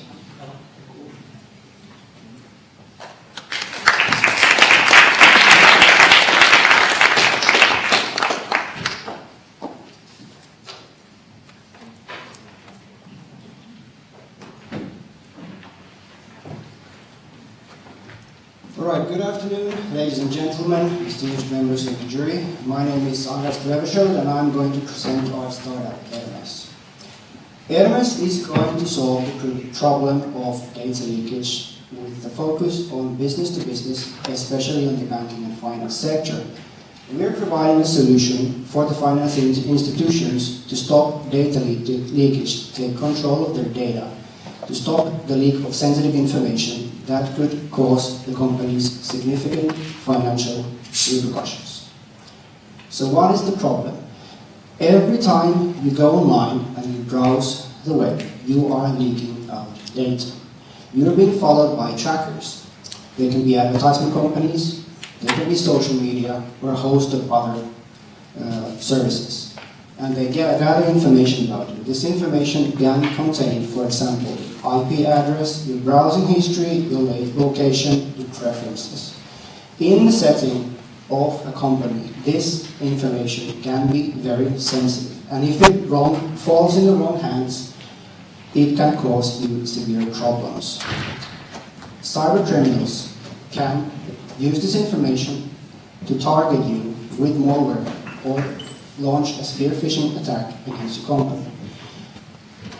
This can have severe financial costs for your company. In case there's a data breach, in case someone gets your information, you can lose information on research and development, on your investments, information on your mergers and acquisition, and a host of other data. The potential costs can be over $40 million or more. And the scary part is that on average it takes up to 6 months before anyone even notices that you have had a problem. What's our solution to this problem? Our solution is Hermes, which is a unique multi-platform solution for automatically detecting and blocking third-party trackers by using patented machine learning algorithms. We protect your corporate devices, both mobile and desktop, and everything can be easily accessed and managed through an easy-to-use dashboard. How does the market opportunity look for our software? The cybersecurity market is currently estimated at $75 billion and is expected to grow to 170 within a 5-year time span. We're focusing on a small segment of the market which focuses on security and intelligence, and within the banking sector specifically. When you think about the banks, when it comes to cybercrime and combating cybercrime, have very high budgets. For example, the Bank of America recently came out with a statement saying that when it comes to combating cybercrime, their budget is unlimited. JP Morgan Chase has also came out that this year they will double their cyber budget from $250 million to $500 million. Our go-to-market plan is to focus on small financial institutions, boutique investment companies, hedge funds. We will contact the decision makers directly, the CEOs and the information security officers, and provide them with a trial out of our system that comes with a complete enterprise security report. After the license term, we will sell licenses of Hermes. We have been working with Hermes since early 2016 and have already had a considerable success. And here you can see a list of some of the companies that are already working with us. They include companies in the banking and finance sector, media, as well as large multinational companies. And as we speak, one of the finance companies is actually trying to pilot our product.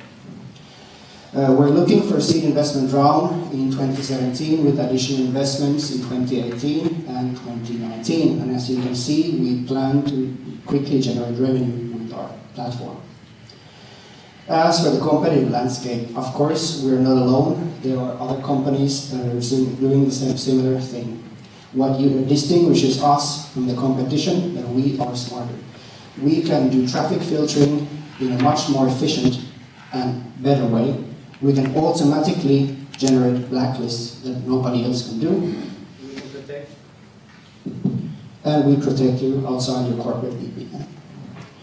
Our team has over 25 years of experience in web design, systems analysis, as well as business administration and sales. And besides our team, we have also a lot of advisors that range from finance, marketing, law, to academia, both in the United States and Europe.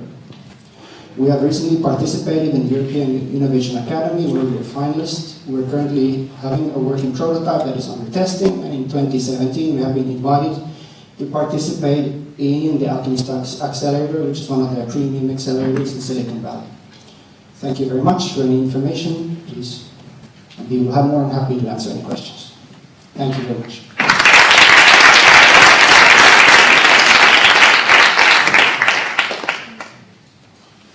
Cybersecurity is a very hot area for startups, and there's lots of activity in the area. What is the specific skill or expertise that you have that makes you unique? Why can't the others solve the problem the same way you do? Firstly, the problem is we've noticed that when we contacted a lot of companies that the problem is not known in the sense. What we can do is that we can automatically, by our algorithm, generate blacklists. Normally that's something that is done manually. We can do it immediately, automatically. We can even catch zero-day trackers. Yeah, that's a feature of the product, but why couldn't somebody else do the same thing? So what ultimate expertise do you possess that makes you different from everybody else? We have experienced, and for example, some of the members have done their PhD thesis on the topic. So we have years of experience in this topic, in this area. I see. You listed an impressive cavalcade of advisors. How do you use them? How often do you have contact with them? We are in touch with them on a monthly basis with the updates on our success or how our business is developing. So you give an update to them. How do you take advantage of their expertise? They give us guidelines and advice and on how we should proceed and what are the next steps on the path. Okay. So you mentioned quite many customers. So are they existing customers or potential customers? Every single one of them, of the ones that I listed, there are also other ones that we have been in touch with. We have letters of intent of every single one of the companies, and they already want to beta test our product as soon as it's available. So, but the product is not ready yet? No, we have a prototype. It's not a ready product, but we have a working prototype that we're testing in one of the financial companies. Are they using the prototype already? It's just started, yes. We're also looking for other possible pilot places or companies that would want to test the product as well. And how you will find new customers? What is your thing for that? We're going to target hedge funds, asset management companies, and we're going to do that by directly being in touch with the companies themselves. Okay. So what is your estimation? What will be the license fee, example, if there is a big bank or whatever? We have already, the pricing is going to be, we're going to price it, since we're targeting financial management and hedge funds, we're going to price the product $50,000 per user. Why did you choose the financial sector as your prime market? As you can see from the traction list, there's a lot of interest also in media companies as well as large multinationals. Technically, everybody who has sensitive information that wants to get it protected is a potential customer.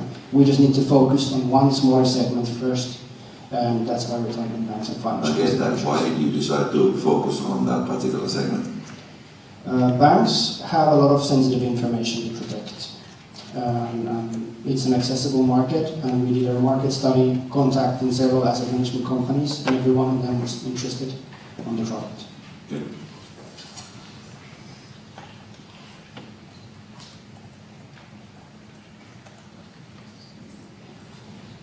Okay, thank you. Thank you very much.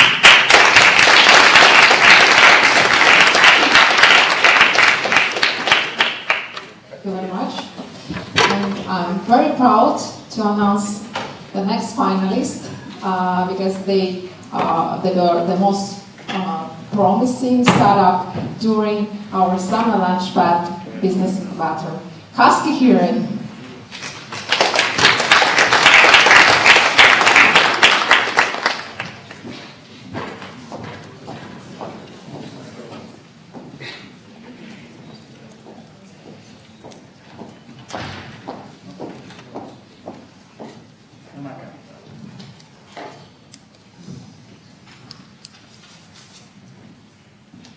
Okay.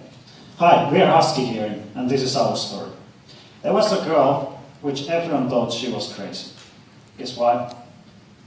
She couldn't hear any woman, only men.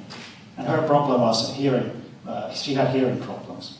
In the world, she's not alone. There is 700 million people like her who have hearing problems, but only 60 million of them have hearing aid, and the rest of them are without. This is because availability and the price. And we at the Husky Hearing, we believe that the hearing is everyone's right. Our solution is such that you take your mobile phone, you plug the headphones in, you put them on, and you start the application.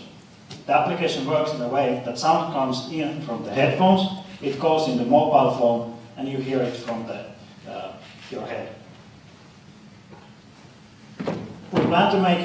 We plan to sell the application for 40 euros, which is a minimal price if you compare that average hearing aid costs 2,400 euros. And if we reach only 5,000 people, that's already our yearly budget, and we have managed to get to the break-even point. And that's a fraction of the amount of people that need it, about 600 million people. Competition. Our main competitors are the big hearing aid companies, such as Siemens, Resound, and the rest. Their advantage is that they have a very good product, it's well thought and functional. But the deal is that it's very expensive. We can produce the about same quality for a fraction of the price. And there are some other companies such as Jacoti and Petralex, which are doing the same thing as us. They want to bring also turn the mobile phones into hearing aid. But their thing is that they don't use the proper technology, and practically currently they're just amplifiers for mobile phone. They are not helping people to hear better. Maybe someday, but currently they don't. Our advantage is that we are using the same technology as the hearing aid companies are, and we can really make people hear instead of amplifying the noise. I'm Esa-Petri Tirkkonen. I have done research on the hearing aids, and also I'm a son of two entrepreneurs, so seen a little bit of that for 15 years. Michal Kontra is our in charge of marketing. He has been living in multiple countries and is currently in Russia. Speaks 4 languages. I do speak also. Maximilian Peter, he's our designer. He's there, sitting there, and he's in charge of making this idea to really fit the customer needs. Because if you make just random app, it's not going to help people to hear, because they don't, like old people or young people, really young, they might have problems to use it. So you really need to think how to use the application, also, or how to make it. That's also our difference compared to the others. We want to bring good quality of service. And Michal Mikor is our programmer. He has expertise in machine learning. We plan to get our product to customers through organizations such as Kuuloliitto, which we are already working with. events like going to football, local football events or bigger events. Anywhere where you can meet people. Because you cannot sell this application just by putting it in a Google Play or Apple Store. No one is going to find it. And the word of mouth, because if it works and it's a good product, people will tell about how cheaply they got hearing. This is our current prototype. We are working on it, and this is how it looks currently. But it's not only for people with the hearing problems. Have you ever been in a bar, pub, or a train station? Lot of noise. And then you need to call to Japan, like me, to my girlfriend. And the noise makes it impossible. Well, our solution can make it so that I will have chat with my girlfriend, or you will have chat with your colleague, or whatever.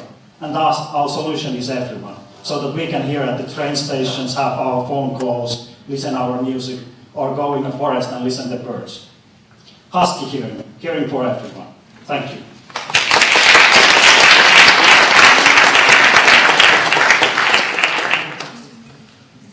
Will any smartphone and any kind of headset have sufficient quality? Because I'm not an expert in audio, but I believe the quality of the microphone is pretty critical, as well as the actual headset. Yes, there is.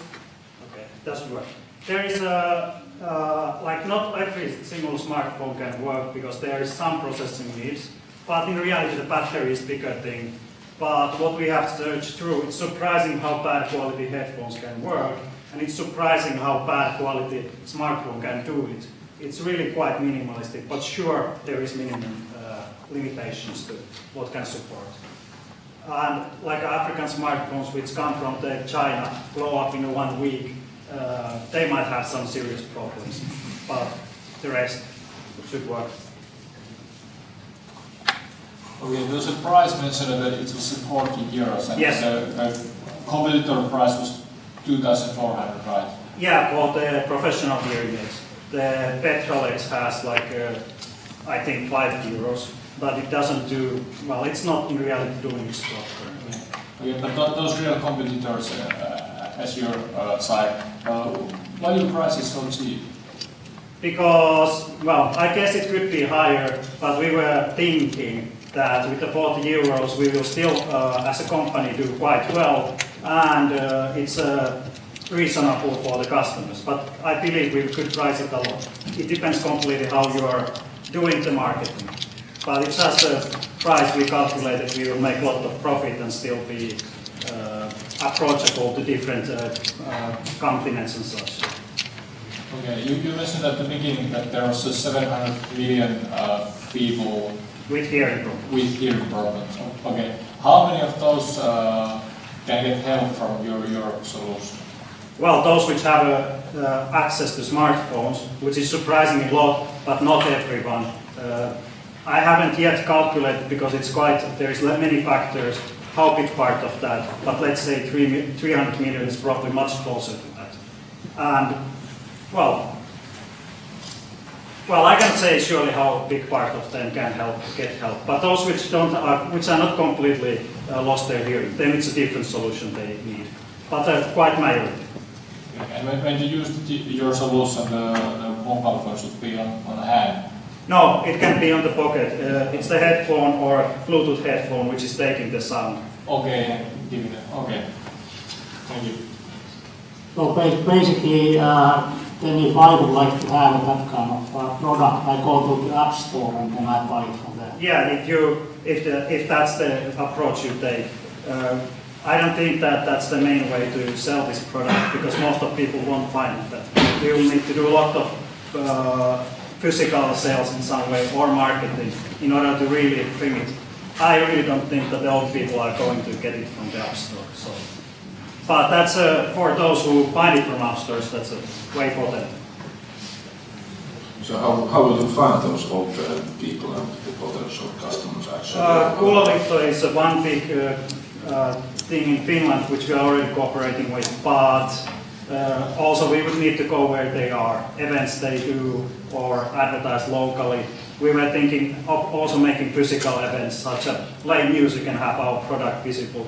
It's surprisingly reasonable but small amount of people which we can get that way. Your theory and plan definitely sound good. What kind of practical experience and evidence do you have right now? Have you tested the pricing? Have you any evidence about there actually being a market in the way you assumed it to be? No, we have only done the product testing and asking some test group of their opinions of the product, but we haven't yet tested on the users. And that's why we cooperate with, or starting cooperation with university, but not yet. Okay. Okay, thank you. Thank you very much.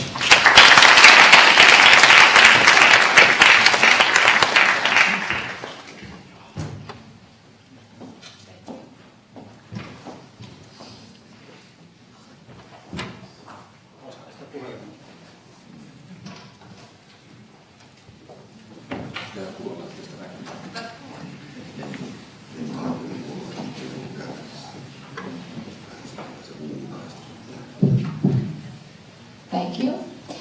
And the last but not least participant is Arthur Klins. Welcome on stage.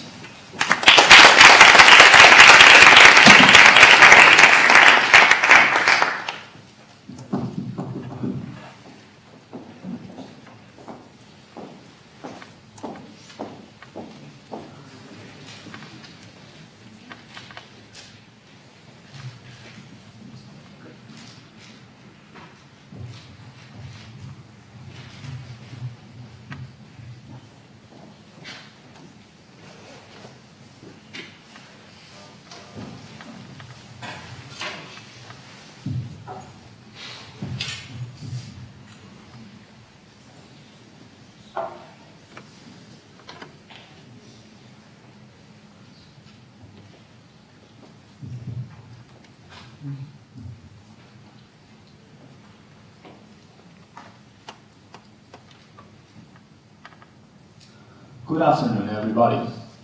We are HyperCleans, and we care about your health. It is fair to say that almost everybody has once been in the hospital, and unfortunately some of us more than once. But what I would like you to do now is to picture out that hospital in your mind. What do you think? This is spotless perfection, isn't it? And it is extremely important for all hospitals to keep infection control as a priority. And this is all done by the use of disinfectants. Yeah, indeed, disinfectants, but that is expensive. This is a real case of a Spanish hospital, and last year they spent 60,000 euros on disinfectants. Plus, they had some side expenses of 10,000 euros in oxygen. So, even though these resources have been spent, there's another problem. They still feel the need for better and higher quality disinfection.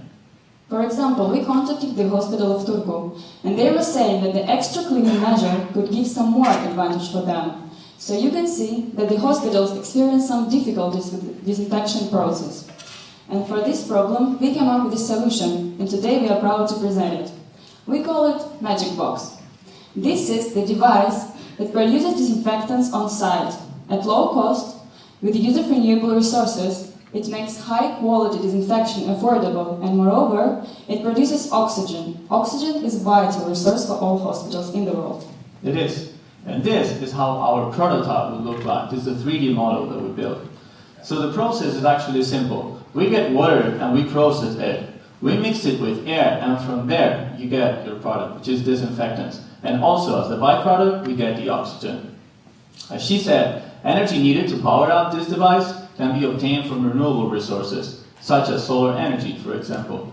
This device represents a change. This device represents an alternative to how things are done conventionally. And the main difference between us and our competitors is our competitors, they focus on large-size production of these disinfectants. And us, we are focusing on the hospitals with a medium level of consumption of this disinfectant. And the market size is huge. There are 19,000 hospitals in the world, and we are targeting the European market with 7,000 hospitals. Our target market share is 10%, which is valued as 175 million euros. But now you can see we picked Europe as our first entry market, but that is because it's the fastest one to reach, and also information was much more straightforward to get. However, our strategic plan is to aim for countries such place in Latin America where the health industry is developed, but they still lack some basic facilities. And we are going to reach our customer through direct sales. Another possibility is to lease our equipment, so it's more convenient for the hospitals. And what is important for us is to partner with companies that are producing equipment for disinfection. Therefore, we would have additional access to the other industries, for example, food industry. And our first step in our plan is to validate our market. First of all, to recruit some medical experts to comply the healthcare legislation and also to obtain some first partnerships and first customers. Exactly, and that is only the first stage. Then we have to move on stage 2, which is mainly about the prototype. We first have to finish the design, then simulate everything, and then we can actually build the prototype. So, after that is done, and we have the device, we have to test it to see if it satisfies the quality requirements. And then, after that is done, and it fits the necessity, the needs of hospitals, then we can commercialize the device. That whole process would take more or less 3 years, and we're asking for the whole thing 300,000 euros. And if we sell our device to 5 hospitals annually, we are going to reach positive profits and estimated 24% of profitability, reaching the break-even point after 3.5 years. Moreover, 10 hospitals is only 0.15% of all hospitals in Europe, which is 7,000. So you can see that the market is quite profitable. And then, after all this, you might ask, why are we the team you want to invest in? Well, you're master students here, we're specializing in chemical engineering and finance, which are the 2 main skills required to carry on this project. Moreover, we are an international team. She's from Russia and I'm from Spain, so apart from English, we have different languages we speak that would facilitate to achieve our strategic plan, which is reach foreign markets, as we said. So we are hypertrees, we believe things can be different, and we want to make things different. Thank you for your attention.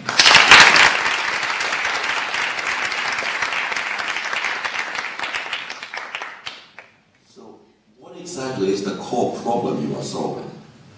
So, the idea of this is there are several, for example, hospitals, but let's call companies, not to just get specific, that have annual consumption of these disinfectants, which is hydrogen peroxide, for example.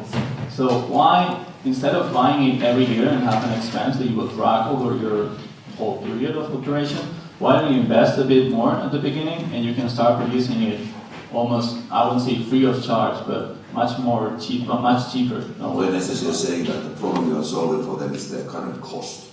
That is one of the things we aim to solve. Another thing that we didn't actually know when we started this, but a lot of people actually suffer from these infections when they go to hospital, and that suggested the need for a higher quality disinfection. And for example, the hospital of Turku said that they would need this higher level of disinfection at least twice a day. So that is another addition to their consumption. If you want to increase the level or to increase the quality of their service, they could use that too.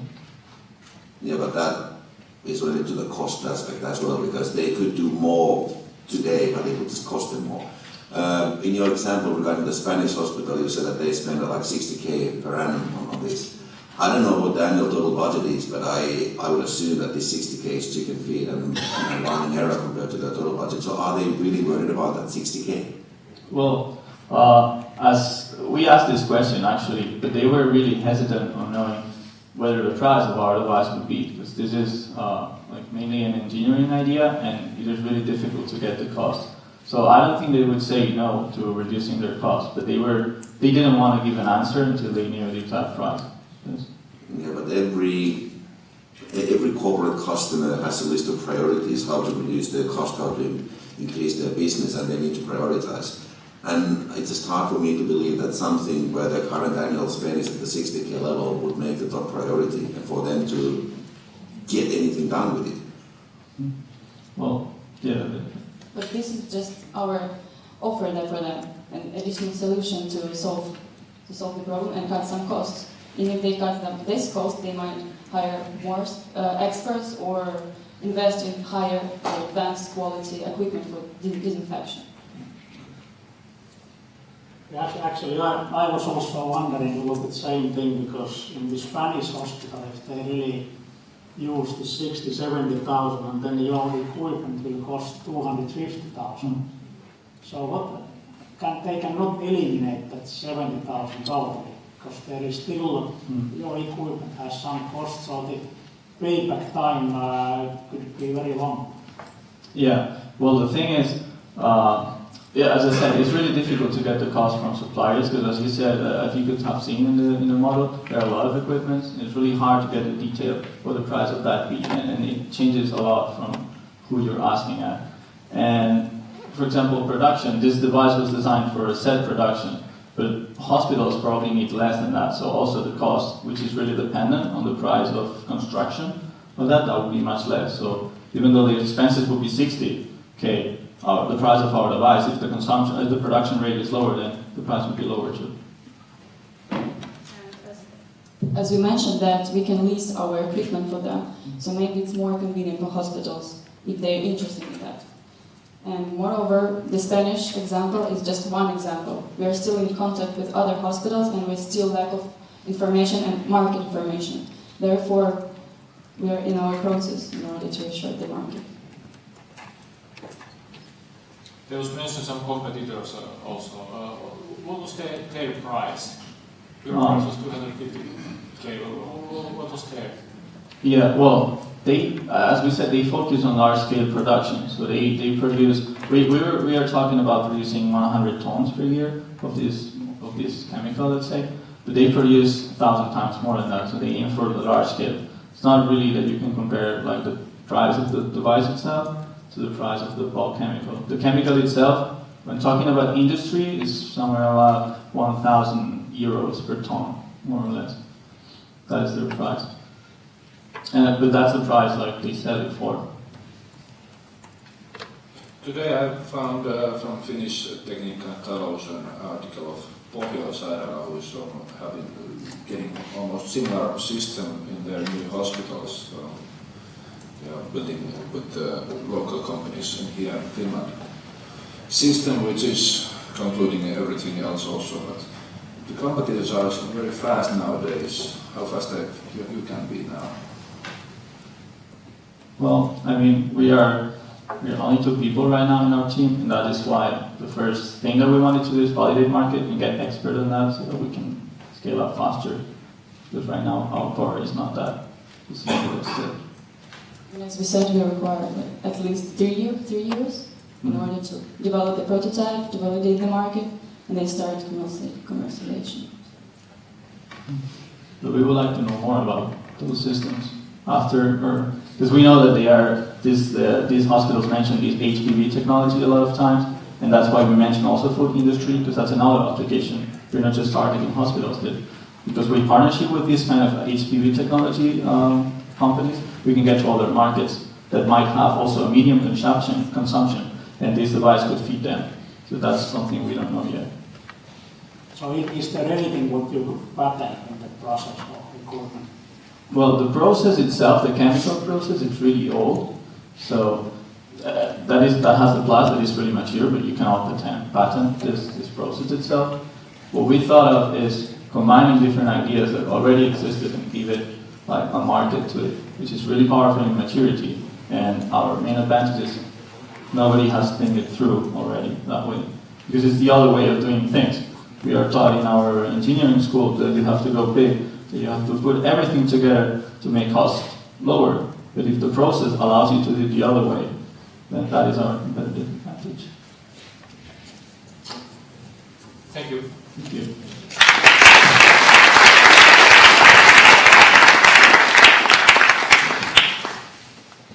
Thank you very much. That was a very exciting part of the program. And we all need a small break. I guess there is still coffee and tea served outside. You can have a coffee or tea and then return in 10 minutes. And we will have Ali and Giri, the company presentations.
So welcome back, and sorry about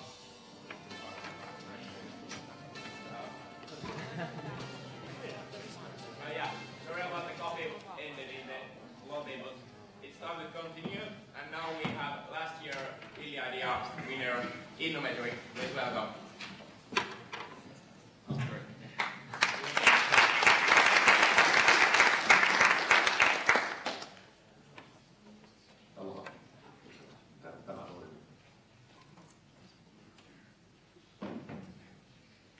Täytyy vaihtaa ei. Sama sun mikä tämä kuuluu hyvin. Okay, welcome everybody. My name is Juhani Päkkönä, I'm Managing Director of Innometry. Marko Sinkkonen is inventor and founder of the company. Last year we were here, we presented our idea how to use a smartphone to take pictures where you can make measurements, and our first application has been in construction industry. And I'm just going to show you a couple of slides till where we are now, and Marco is going to show a little bit of what we have been doing. The main thing about last year's competition was that it was fairly easy to raise the first angel round because people were contacting us after really the competition. We got a small prize money that we used to make the proof of technology and started after the competition. We started what every startup company has to do in such a case, redo everything. Business plans, calculations, all that, taking into account the advice we received here. And next step was to go to Tech Store and make a new application for a project we have been doing since. We got an approval from Tekes. We started the project. We had to close the angel funding as a condition for the Tekes funding. And also while starting to do the cloud version of the software we are going to have completed in the first quarter of next year, we started with our first version of the software to contact pilot users in Finland and Germany. We have been using a local Octa3 company here in Lappeenranta to do the coding for us because we are not coders ourselves. We have been doing testing of the software, and as I said, we have been signing up pilot users. We also had to work on with our IPR. We have filed a new patent application, and we registered a trademark in Noxia for the software.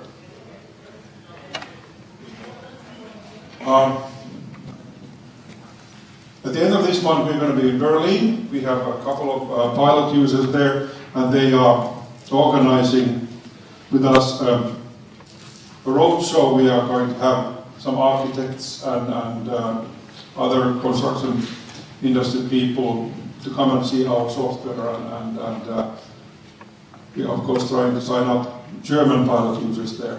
We have had also a couple of other contacts to Germany, which we see as an important first export market for us.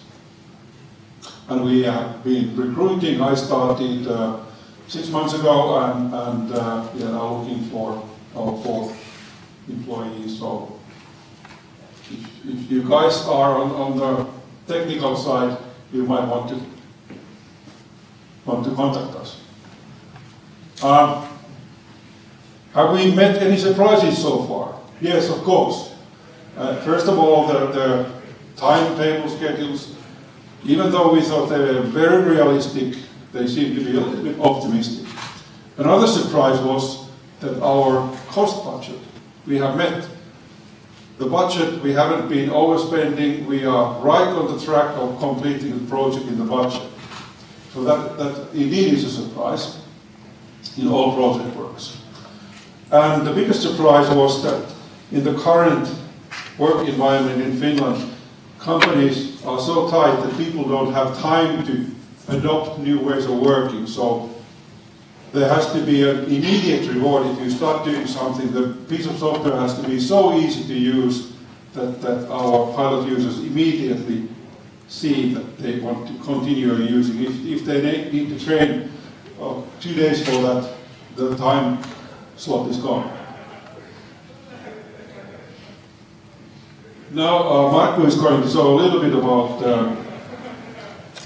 Inoxia software, and after that, if we have time, we can have a few questions and answers. Okei, tervetuloa minunkin puolestani. Tämä idea tosiaan syntyi sillä tavalla, että ihan tuolla omassa työssäni tulin havainneeksi, että eikö tämmöistä yksinkertaista asiaa kuin ikkunan tai oven tai joku tasopinnan mittaamista voi tehdä valokuvasta. Semmoista menetelmää ei ollut, joten päätimme tehdä itse, ja nyt ollaan siinä, että meillä on tämmöinen toimiva menetelmä, joka prosentin tarkkuudella pystyy mittoja tasopinnalta ottamaan aivan asiakkaan lähettämästä valokuvasta tai sitten joku meidän asiakkaan itse ottamasta valokuvasta, eli loppukäyttäjä tai meidän asiakkaan. Näytän tässä pari lyhyttä demoa. Nämä on semmoisia myyntivideoita, jotka sitten on tarkoitettu esittelemään tätä meidän tuotetta meidän asiakkaille. Ensin tulee tämmöinen lyhyt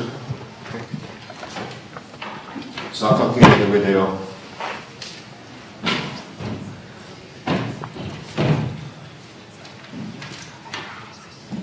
Ääni puuttuu.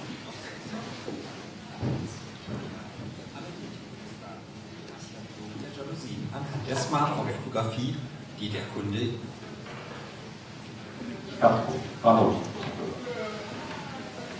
Vermessen von Jalousien in Inoxia.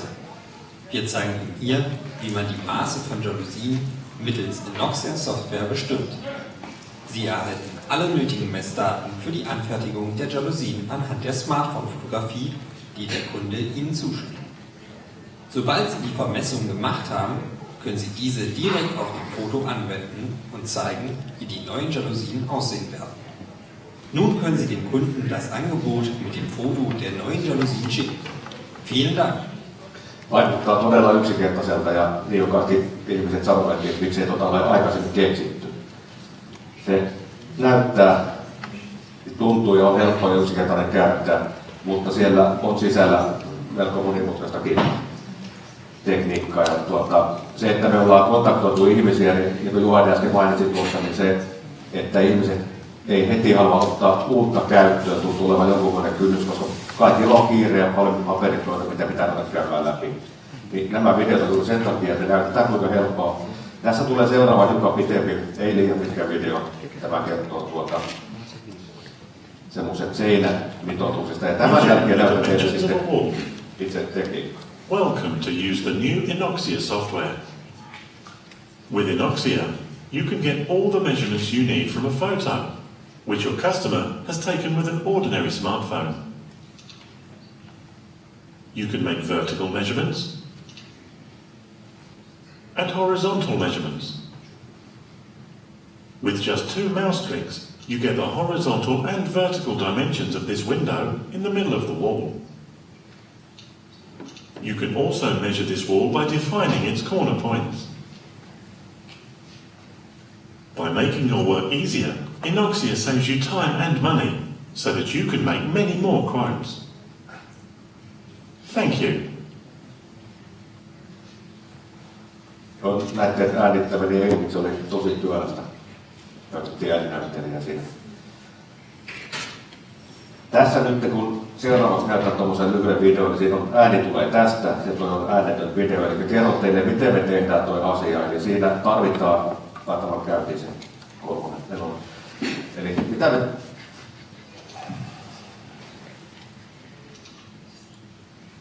Otetaan alkuun. Koneen vaikka ja perillä.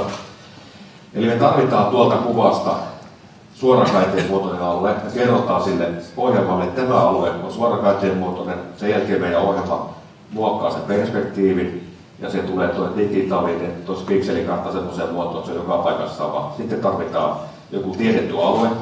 Tässä se on tuommoinen A4-paperi tuolla kuvan keskellä. Annetaan vaaka- ja pystydimensiot sille, jolloin sitten se määrittää niiden pikseleiden koon, miten paljon pikseleitä milläkin matkalla on. Sen jälkeen mikä tahansa tasopinnosta voidaan mitata. Ja esimerkiksi tässä niin mitataan tuo näyteikkunan koko, siihen tulee uusi teippaus. Me saadaan koko, sen jälkeen sitten asiakas on pyytänyt meidän toimittamaan uuden näköisen näyteikkunan teippauksen, valitaan luettelusta joku sopiva, asetetaan se paikalle ja sitten tämä tarjous asiakkaalle 6 kuvan kerran.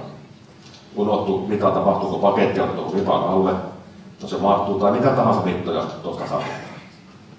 Tämä on helppoa ja nyt sitten markkinoilla ei ole toista samankaltaista tuotetta. Siellä on pienempiä sovelluksia, jotka pienemmällä alueella toimii yksinkertaisempia, ei näin tarkkoja. Ne ollaan tällä hetkellä vielä saanut ja kovasti mennään eteenpäin. Meillä on tosiaan tuolla Saksassa kuun vaihteessa tämmöinen esitelmä, jossa on arkkitehtejä, rakennustarkastajia, heille näytetään tätä, saadaan sieltä pilotteja sekä sitten semmoinen ammattikorkeakoulu, tapainen koulu Rosenheimissa, jonne mennään esittelemään opiskelijoita. Meidät kutsuttiin sinne käymään sekä tämmöiselle Holzbau-centerissa on tämmöinen puurakentamisen keskus, ja pyysivät meidät sinne käymään.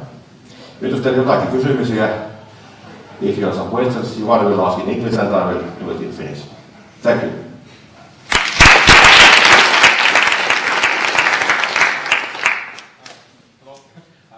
I cannot find your application in the App Store, like Play. It's not yet there. Not yet. Okay, You want to wait? Yeah. There is video to wait. Okay, but when you will launch the Next year. Next year, and it will be paid or free? No, there'll be a price tag on it. We are making a commercial business here. Okay. Yeah. Yes. Miten tarkkoja mittaukset on tehdä? Tai mitä tarkkoja nämä mitataan? Me päästään prosenttiin, kun on osaava käyttäjä. Se on tosi tarkka tästä, kun ajatellaan, tämä riippuu hyvin paljon käyttäjistä, miten tarkkaan käyttäjä asettaa ne pisteet, koska se referenssin suhde, niin pikselitten määrä on se oleellinen asia. Ja minä pääsin aina prosenttiin, joka on vähän. Olen tehnyt täällä ihan oikeaa kauppaa sinne, että en ole käynyt kohteessa ollenkaan. Asiakas lähettää kuvan, mitat tuotepaikalle, esimerkiksi säleikkaikkinen puolen sentin toleranssilla. Mutta ei me anneta sellaista takuuta, että se aina menee näin, vaan on käyttäjästä riippuvainen. Mutta joka paikassa, missä ollaan käyty, tulee kysymyksiä, että miksi ei tuota aikaisemmin ole tehty. Ja ei se ilmeisesti ole niin helppo ollut.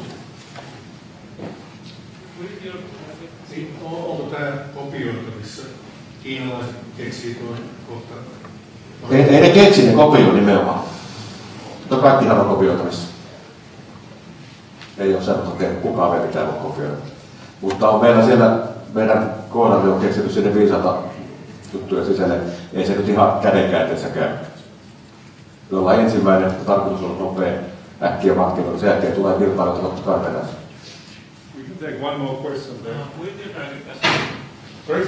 With your target customer. Our target customers currently are in the construction business. The pilot users have been people selling material like windows, doors and all that. There have been architects that need to make measurements. Of course, when they have to make very precise measurements, they use a measuring company that comes there with lasers and all that. But sometimes one measurement is forgotten. It's easy to make it in the picture without visiting the site and so on. So that kind of people, planners, sellers, and those supervising those projects.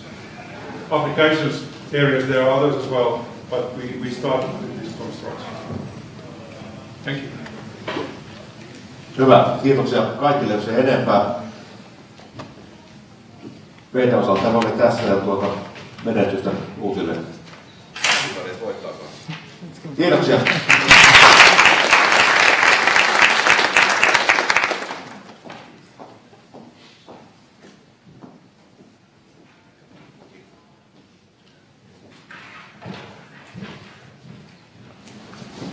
Thank you very much. And the next speaker is the winner of 2015 Summer Launchpad of LUT Stars. I think one of the most famous companies in the campus area. Hello everyone, I hope you all are fine. So, yes, let's get the...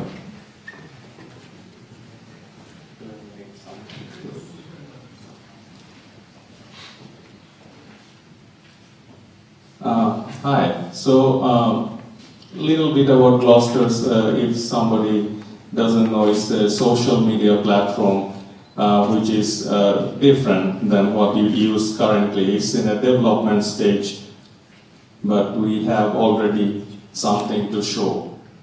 So why we are here in social media, which is a massive industry, people still don't have a rewarding mechanism, like they take pictures as a social media and they don't, they give the facility to network and it ends there. There is nothing more.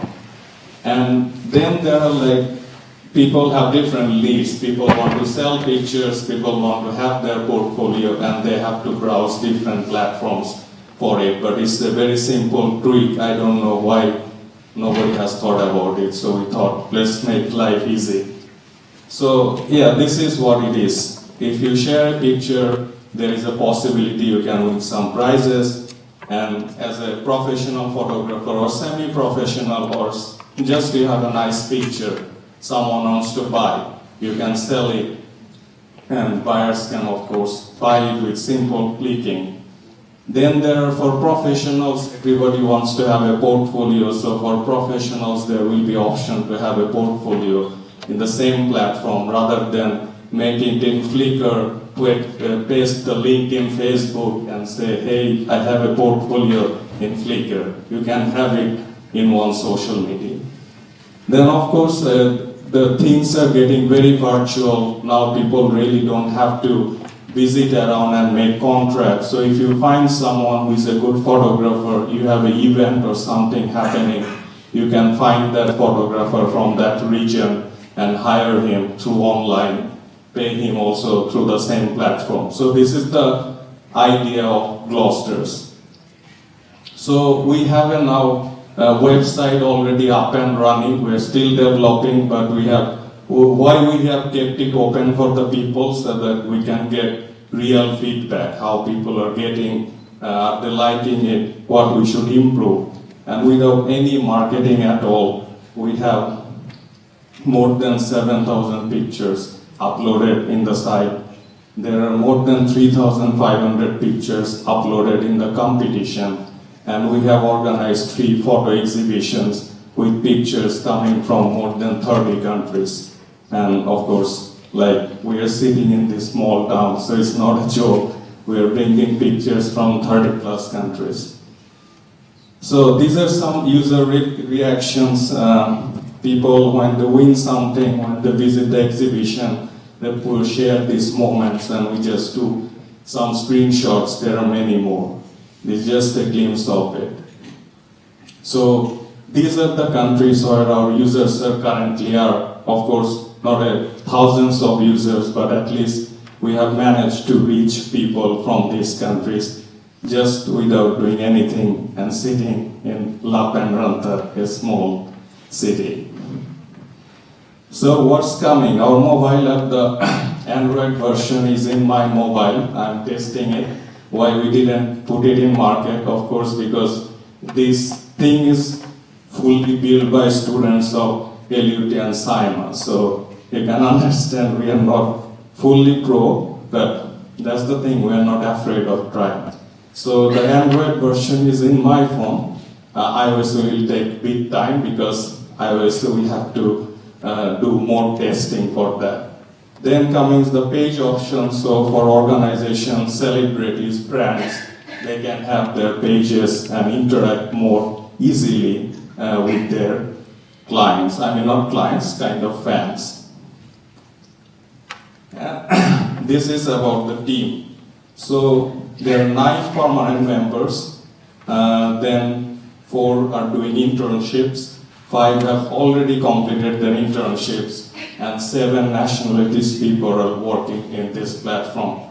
So, I mean, that's something we feel very proud of. We are not being able to pay anybody any money. It's full passion, full commitment of doing something. So these are the organizations we have been supporting us a lot. We're really grateful to all of them. They are every time supporting with guidance, with platform to promote and everything. So big thanks for them. So like you just need to type Gloucesters anywhere. You will get a lot of materials because we didn't leave anything. So just type Gloucesters, you will get all the things you need to know. Now I have a short video to show.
So yeah, thank you. I think we had 5 minutes, so I tried to be efficient. Thank you.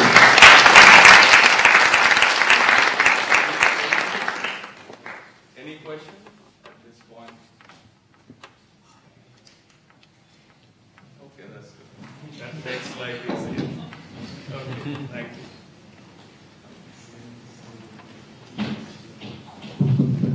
Thanks, Klaus. Next we have a team from this summer's Summer Launchpad. Please welcome Gresley.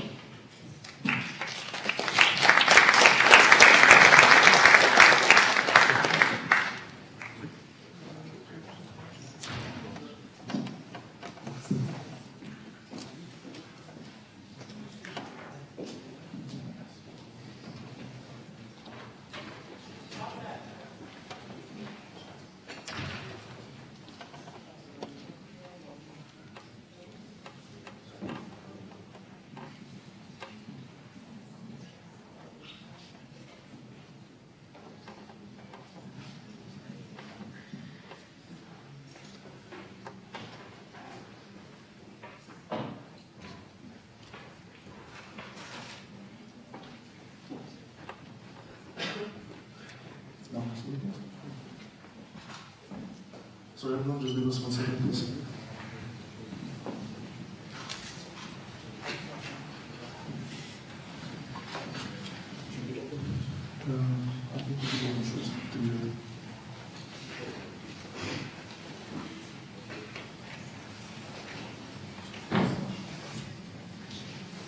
Sit down, sit down.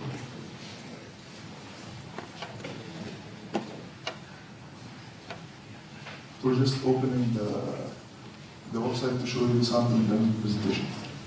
Okay, so just give us 1 minute. Sorry for the delay. Anyone has a problem? Any joke or something? What? Who's talking? You're talking shit. I thought someone was asking something.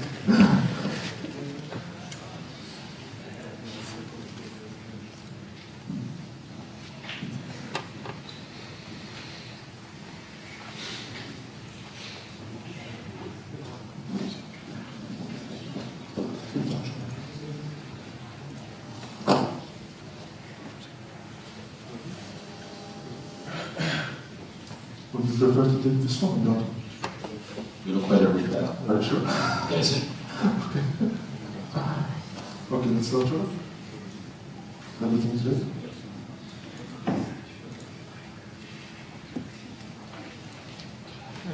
Okay. So, good afternoon, everyone. Welcome to Gresley. And welcome to our Gresley world. So, everyone knows about the problems that we're facing every day as students and as employers. First of all, as students, we get caught in the work experience cycle. We're looking for work, and in order to get work, you need to get experience, and you keep in the same group until you get rejections and you don't get any jobs. And as employers, you want to save time, you want to save money, and you want to get quality candidates.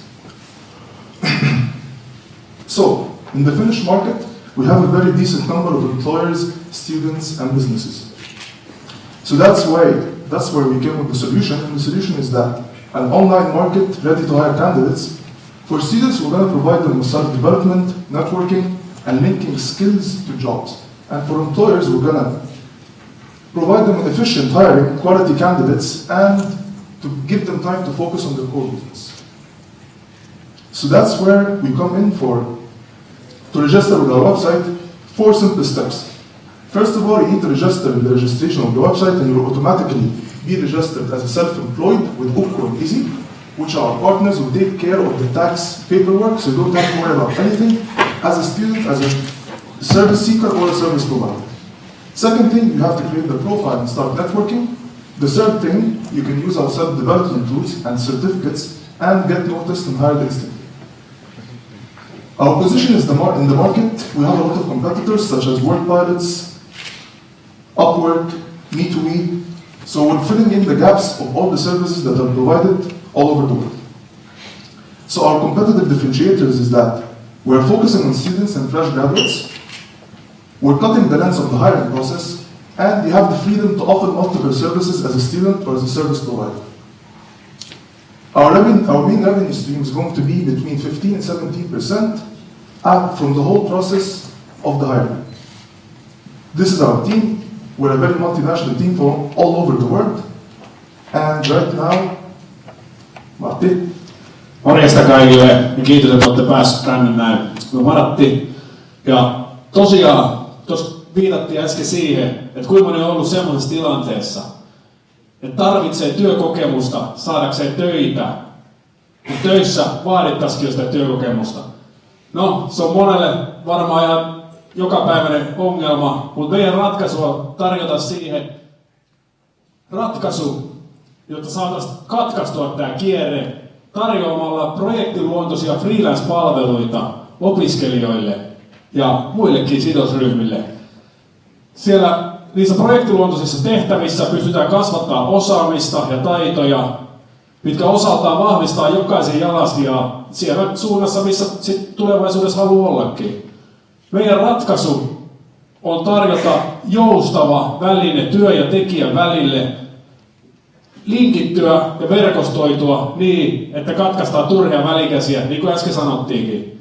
Ja tosiaan jokainen ymmärtää, että yritykset kamppailevat saman ongelman kanssa, ja meidän ratkaisu 3. kertaa on jo seinä, että tuodaan tarpeet ja niillä, ketkä tarpeet ja toimittajat lähemmäs toisiaan ja pyritään vähentämään täten kitkaa näiden toimijoiden välillä. Ja tämän jälkeen Laura kertoo ehkä toivottavasti vähän ammattitaitoisempi lisää tästä. Eli mä kerron vähän, että miten tähän pääsisi mukaan. Eli ensimmäinen juttu olisi mennä meidän verkkosivuille, joka osoite on nyt tällä hetkellä beta.kresli.com. Sieltä löytyy rekisteröitymislinkki, jonka kautta sitten se ohjaa ihan koko sen prosessin läpi. Se on ihan easy juttu. Ja sitten kun sä oot rekisteröitynyt meidän palveluun, niin sinne saa tehdä itselleen sitten käyttäjän tai profiilin, jonne lisätään tietoja muun muassa omasta kokemuksesta, koulutuksesta ja sitten varsinkin niistä taidoista, joita käyttämällä haluaisit tulevaisuudessa työllistää. Ja me halutaan sitten kuitenkin vielä enemmän tuoda teille mahdollisuuksia. Ja sen takia me tuodaan semmoisia esimerkiksi verkkokursseja tai mentorointimahdollisuuksia, joiden kautta voisi sitten laajentaa sitä omaa osaamista. Eli meidän tavoite on tehdä työllistymisestä, verkostoitumisesta ja itsensä kehittämisestä niin mutkatonta kuin vaan voi olla. Thank you, Martin and Marwa. So join us, subscribe to our Facebook page, Resli.online, and our Instagram, Resli_official. We're launching our beta services today. We're going to launch our beta services for the website. Shola, can you please, we're going to give you a small insight. You'll be the first to see that. I haven't even seen that yet, I think so. Go for it.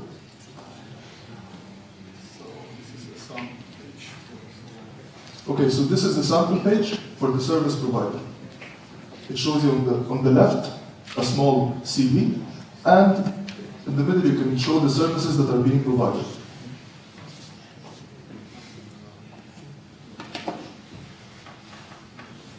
in the Mozilla.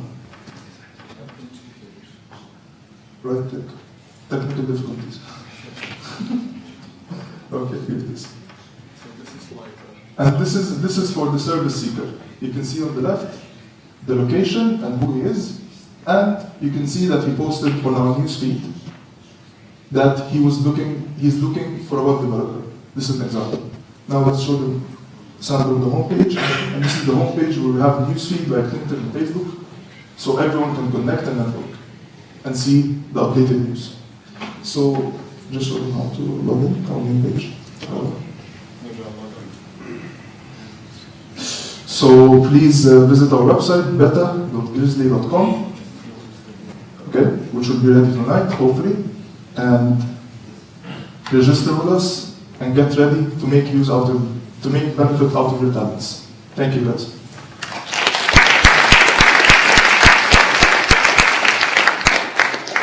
Anyone has any questions? Is this service only for students, and if why? We're going to start with students and fresh graduates because basically they have a lot of time to offer and they have a lot of benefits. They have a lot of talents that they haven't used, and that's why we're bringing distribution partner first, and then later on it's going to be open for everyone. We're focusing on our niche market first. Any other questions? Go for it. What is the difference from LinkedIn, for example? The difference from LinkedIn, can you get hired online from LinkedIn? No, yes, I don't know. I'm not. Okay, so let me tell you an example. Let's say that you can play the guitar, okay? And this is a talent that you have, and you want to develop it, and you want to make benefit out of it. So you can come to our platform, you can network, make a profile, use the self-development tools, and you can even gain some certificates from the talent that you want to develop. And then from that, we're going to offer the services, and you'll get hired, and you'll make benefit out of it. And the one major difference also with LinkedIn is when you register in the platform, automatically you are an entrepreneur. Exactly. As I said in the beginning, with Bookcore and Easy, our main partners, you're going to be registered as a self-employed, as an entrepreneur. So you don't need to worry about the taxation and tax papers, which is basically 70 or 80% of the hiring process. It will all be done for you. Automatically through our website once you register with us. Any other question, guys? We're very open, we don't mind. Okay, so thank you so much, and if you have any questions, you can use the hashtag GrizzlyBear and ask us anytime. Okay, thank you so much.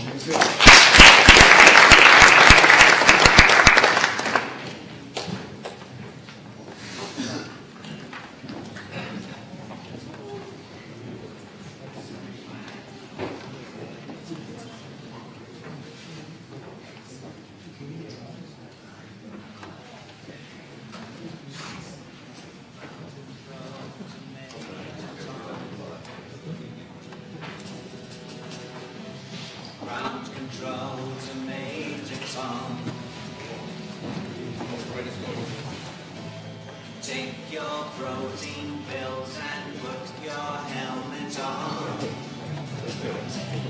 Ground control to Major Tom. Commencing countdown, engines on. So, and now it is time for show.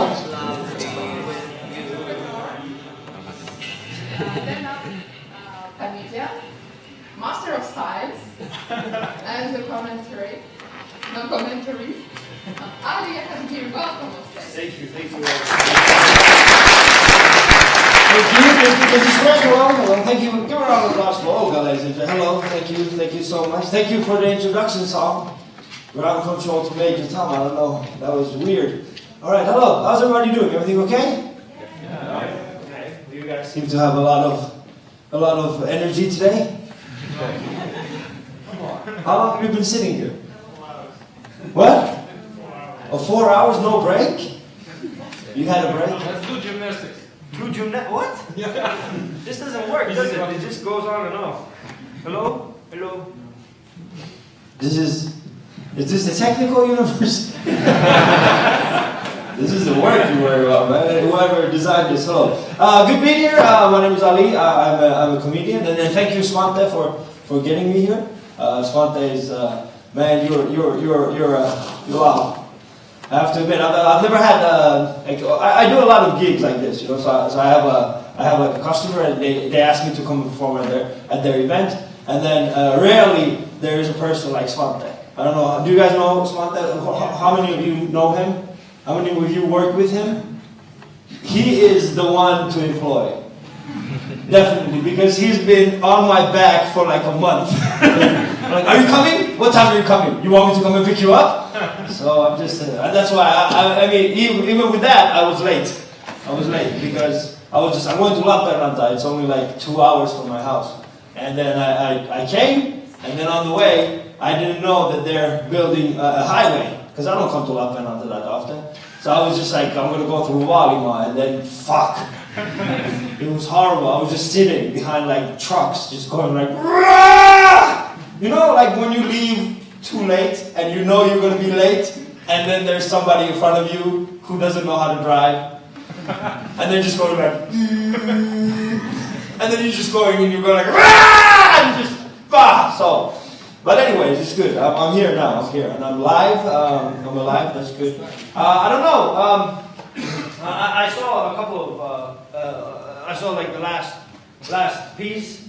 That was good. Grizzly. Was it Grizzly? Yes. And your hashtag is Grizzly Bear? Grizzly Bear. That's brilliant, man. Grizzly Bear. And me and you, we both have the beard thing going, right? Yeah, exactly. I look like a few days ago. What? You grew it 2 days ago? Me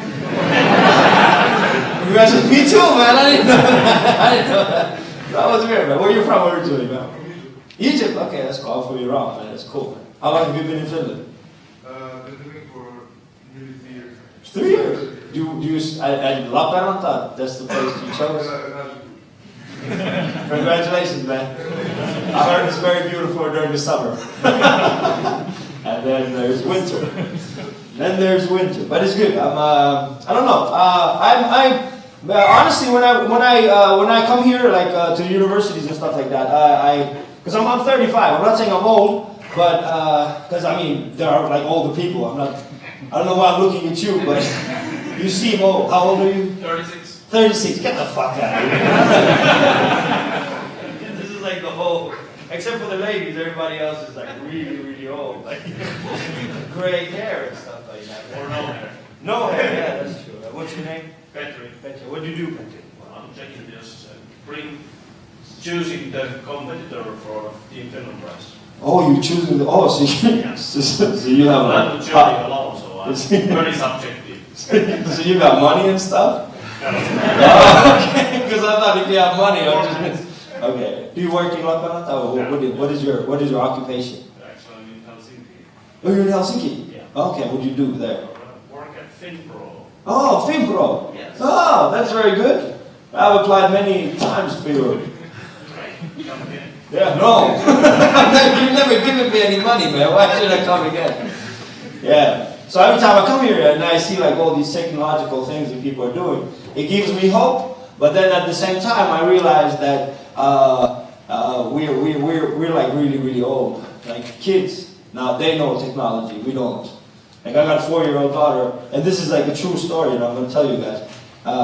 This is a true story. I had this conversation with my 4-year-old daughter. That's why I feel like I feel irrelevant in the world right now, is because they just go by. Like you know Pokemon Go? You know Snapchat? You don't know Pokemon Go, but you've never played that, did you? No. Because we don't know why we should play it, right? It's just like that, it's just simple. And it was so funny, like a lot of, like old people didn't understand Pokemon Go at all. Like once he came to Finland, everyone was just like, what? What are they doing? Walking? That was like our reaction. So I'm afraid that for me, my time has passed. And as a 35-year-old, I don't want to do it because I'm afraid. Because kids, they understand technology really fast and they go forward. I want to be a kid again. Remember, how old are you? Me? Yeah. I'm 47. You're 47? Yeah, that's cool. Is there anybody who was like around 30? Is there anybody who's here around 30? 30, 31, 32? You're 30? Oh, remember when we used to be the kids who knew technology? Remember? That was so fun, wasn't it? I remember when my parents realized that they are stupid. Remember that? When we were at home and they brought the VHS video thing at home. And they had the digital clock, remember that? And then your dad would look at it and go like, how does this work? And you had to explain to your dad, go like, Dad, it's kind of simple. You just take a toothpick, you press here, and then you change the time. And then next time we'll go home, their dad was just like, oh, well, where did I put the toothpick? Oh, you have to put it in the small thing. I put it in the big one. I'm 35 now, and I think that my kids are going, I'm not going to use this because this doesn't work. We have an alternative. You have an alternative? Yeah. I like it now. Just don't. Well, that's not good. I'd rather have this. Okay. Yeah. Okay. Both are. Can you guys hear me? Everybody good? So now I have a problem. I don't want to do that. I don't want to be like my parents, where my kids are going to look at me and think that I'm stupid, because that's what we did. Remember? And we used to go to school. Do you remember Pirto Haiti? You remember Pirto? How many of you guys remember Pirto Haiti? We're just standing there. Oh, Pirto, was it there? Do you guys have? Oh, it's just right here. Oh, this piece of shit. Look. Oh, look at this. Look. You see this? Look. This is heavy stuff. This is how we used to learn. This is how we used to learn, remember? That was so beautiful. And then there was always that one teacher who didn't understand that the pen was permanent. Remember that? And those were the people teaching us history. Oh, that was so fun. And now it's good to see like all these new professors who don't understand Snapchat. Everybody else is on Snapchat going like, and the professor's going like, oh, I don't know this. It's weird. I don't want to be that person, you know? So I'm trying to understand technology as fast as I can, but it's hard. It's really, really hard, because I don't understand the code of conduct, you know? Like, I don't know why I should just put like, how many of you guys use Snapchat? How many? Snapchat. Okay, good. Now, can you tell me why this shit only lasts for 10 seconds? Can you tell me why? I don't know why. Every time I look at it, I'm just going like, oh, what happened? What? I can't see it again. And then I feel stupid because my daughter is 4 and she's going like, yeah. And that's frustrating. And now I feel like my Snapchat is this. This is my Snapchat. This is like, Snapchat is this. So I went home a couple of days ago. I was really tired. I went home and my daughter was playing on her iPad. And she's only 4. And this is a true story, I'm telling you guys. This is not a lie. This is a true story. I go home and my daughter's playing on her iPad. And then she looked at me and she said, Daddy, you need to update your iPad. And I said, I can't. I don't want to do it now. I'll do it later. And then she said, well, just come and put your password and I'll update it myself. And I said, I don't remember my password. Just let it be and I'll fix it later. And then she said, oh, it's okay, Daddy. I just press forget ID, and then it will just take, the new password will come into your email account, and I will just go and copy it from there and paste it into this. I was just like, how do you know my password to my email? And then she said, well, you've saved it on your keychain, Dad. I was just like, okay. Well, once you have got the new password, could you please write it down somewhere so I can get it later? And this is what she said. Daddy, I'm 4. I don't know how to write. See?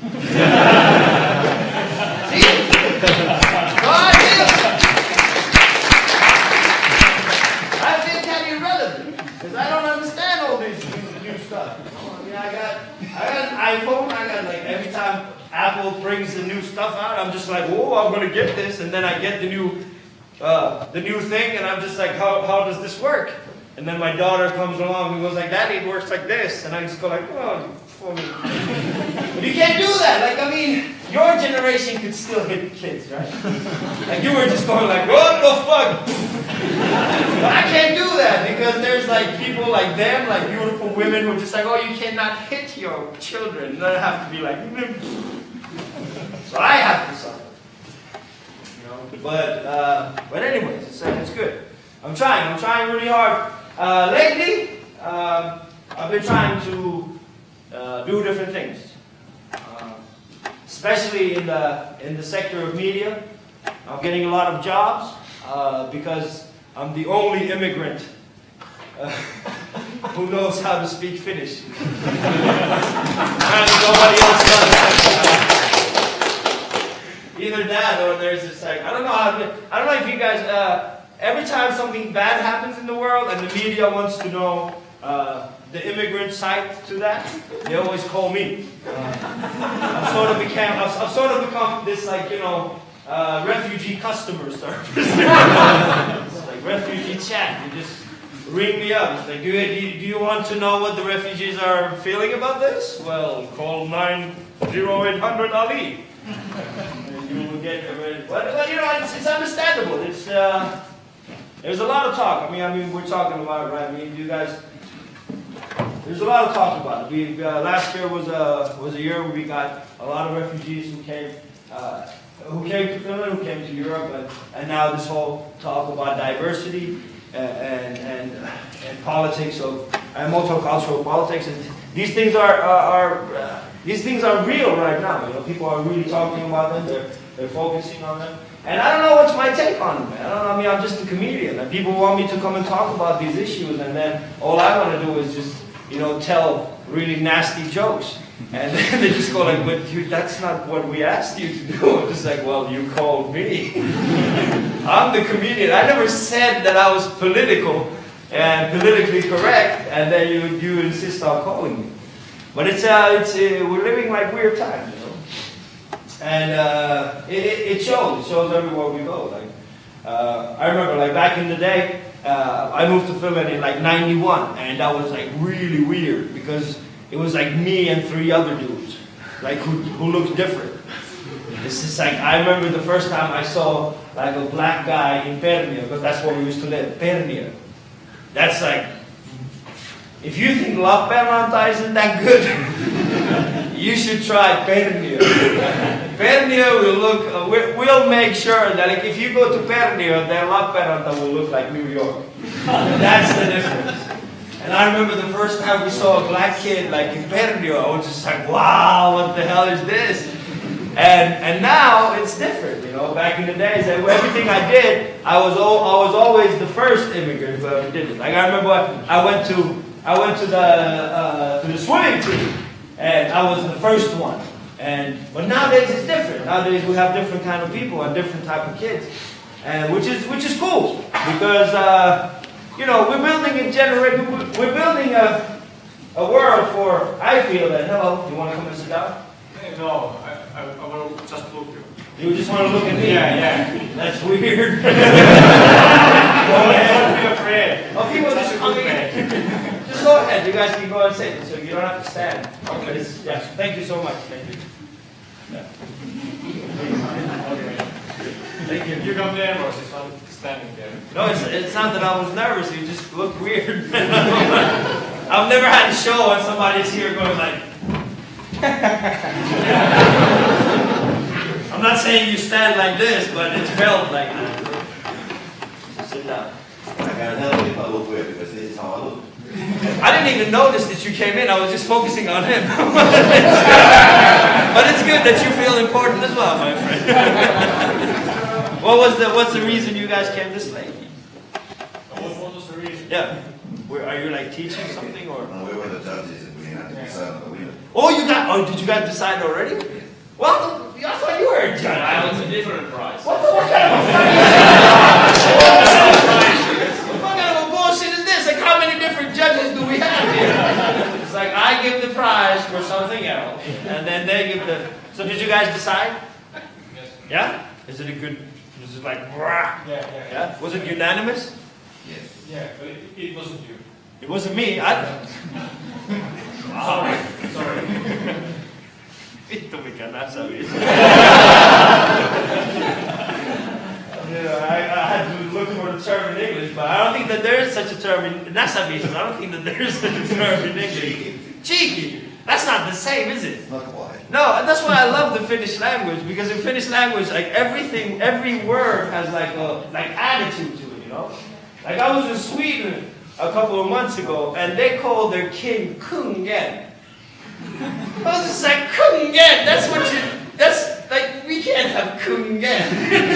I don't understand if there's anybody who speaks Swedish here, don't get offended. But let's be honest, Kungen, it's not Kuningas, you know, in Finnish it's Kuningas. It's like when you say Kuningas, you want to fucking invade another country.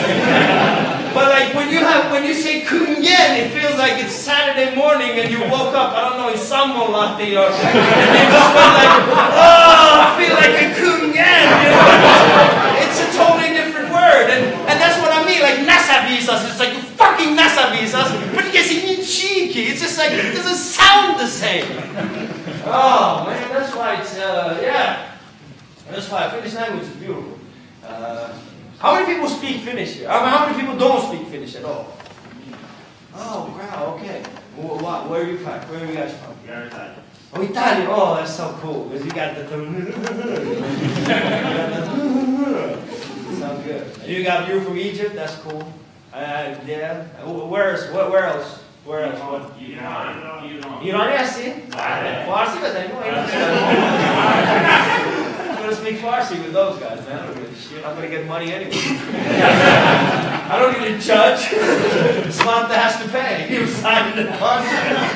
The contract didn't mention any languages. I'm sorry, Samantha Farsi. I'm sending me. Okay, so we have anywhere else, like somewhere exotic, like somewhere more exotic than Egypt. Huh? Russia? Yeah. Okay. Chile. You're from Chile? Yeah. Oh, that's cool, man. Chile, like South Africa. America. Oh yeah, that's true. South America. I'm sorry. I don't know why I said South Africa. Actually, I know. The reason why I said South Africa is because I'm supposed to go to South Africa on a comedy trip in a couple of weeks, and all I've been thinking about is South Africa. So Chile, how long have you been in Finland, my friend? 4 years. 4 years, that's cool. And here as well, like, which part of Chile are you from? Center of Chile. Center of Chile, which part of center of Chile are you from? Villa del Mar, Valparaíso. Valparaíso, which part of Valparaíso? Just give me an address. It's not like I'm going to jump in a plane and go like, I'm going to Chile, I got a friend there. It's got a B&B, I'm going to go on Airbnb. Besides, I live in the countryside in the middle of the nothing. Okay, you live in the country in the middle of nothing. Yeah, you just get there by helicopter. Oh, really? Get the fuck out of here, man. We're educated people. You can't get this like, to my country, to a place where I live, you can only get with the helicopter. No, that's not how it works here, man. You probably have cars. You see, the judges are here going like, oh, he's not going to get a car. Huh? You can get there by bicycle. You can get there by bicycle as well. You just need a good GPS. You just need a good GPS? Yeah. Okay, man. This is the weirdest language. This is the weirdest conversation I've ever had with anyone. How can anybody expect to have a conversation about how to commute in Chile with helicopter in middle of Lappenanda? That's weird. I didn't even expect that. Well, that's good. That's good. And what do you call king in Chile? King. Is this king? El Rey. El Rey. Really? Although Chile is not a monarchy. No, I know. Neither is Finland, but we still have a name. Yeah. This is getting weirder. Oh yeah, we have in Chile one king. You have one king. El Rey de los Huevones. The king of the idiots. The king of idiots. I feel like an idiot right now myself. Kunga, yeah.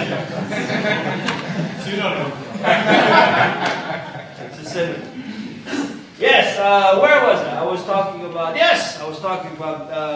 children. Why I feel that it's important. That you guys are doing a lot of things, and that's good. That's good. It's just that, you know, when you reach a certain age, how old are you, my friend? 42. You're 42. Are you a doctor? Not yet, but you have the white thing. You just look smart. Does it work? Okay, man. Anyways, yeah. Why? Yeah. So yeah. We have a lot of different people now living here, and quite important. Whatever we do, I think we need to, as an upcoming generation of people, we're going to have power. And most of you guys are going to have power, either within your company that you create, or the place that you go to work with, or some of you guys might actually go to politics and become something. But most of you guys are going to have power, and that's a good thing, because that's what we need. We need to sort of take power away from the older generations. And the reason why I say this is because I feel like it's the old people who try to take our societies back. You know what I mean? Like, our parents, they didn't understand how the VCR thing works, you know? And we are not going to understand a lot of things that's going to happen. So it's always good to focus on the little children and provide something good for them. And in Finland, we can do that. In Finland, we have really good... Prerequisites. Huh? Prerequisites? We have really good prerequisites for we have really good conditions to raise good kids. Like, we have that whole thing. Do you guys know what's a maternity package? It's beautiful, isn't it? It's got everything you need for the baby, and then you put the baby in it, and the baby grows. and then you just hope that they don't end up judging something. Yeah, so it's good, because if we go back in time, there's a couple of things that we'll understand, and that I've learned. And it's the fact that our parents didn't really question the things that they were taught. And I think that we are pretty much the first generation who is starting to question a lot of things. Why? Because we have so much information available right now. And I see that coming.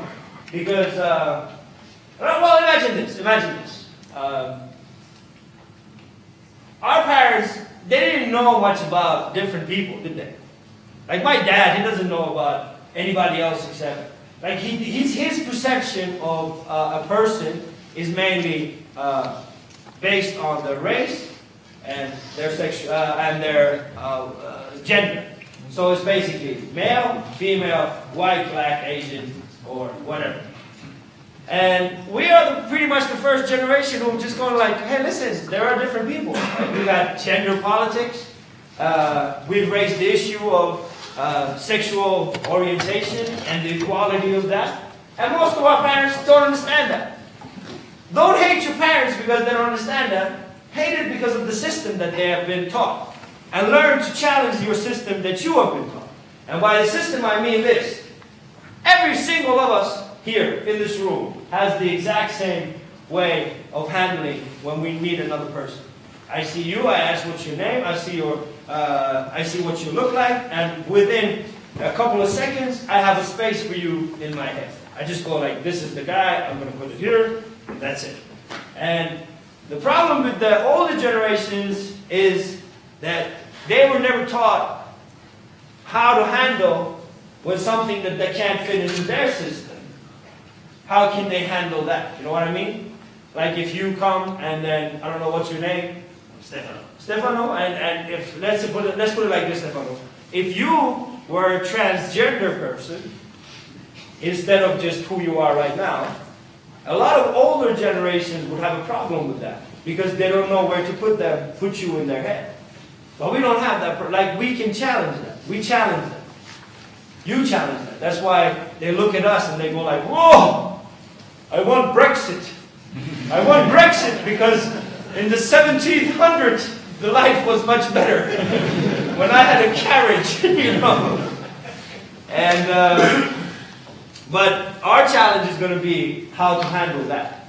Like, how can we love our parents and love their generation and respect what they've done, knowing that they can't accept our generation. Now I'm going to give you guys an example. I have a really good friend. My friend name is Jamie, and Jamie used to be Johanna. He used to be a she. And about 2 years ago, she called me up and and back then she told me that she's going to start this transformation where she's going to, at the end of that process, she's going to become a man. And after that, she would like everybody to call him Jamie. And I was just like, well, okay. How does that work? And she told me she's going to go to the doctor, and the doctor is going to give her some it's a long process. And I was just like, well, that's good for you. You should definitely do that. And I remember how hard it was for me. You guys should hang on. This is a really funny story. It was really hard for me in the beginning to understand Jamie. Especially because I didn't have a place to put her, you know. I was just like, well, this is still a female. Now I can't just change that. And then I remember he came up to me after like a month, and he said, listen, do you remember when I was a girl? I was just like, yeah. She was just like, listen, remember when I was straight? I was just like, yeah, I used to like guys. He was just like, yeah. But now that I'm a guy myself, I just realized that I'm a homosexual transgender person. I was just like, what the hell is that? I didn't think that was possible. I thought that was the reason why she changed. And then he was just like, no, man, this has nothing to do with my sexuality. My sexuality remained the same. It's just that my identity has changed. And I was just like, all right, whatever, man, whatever, dude.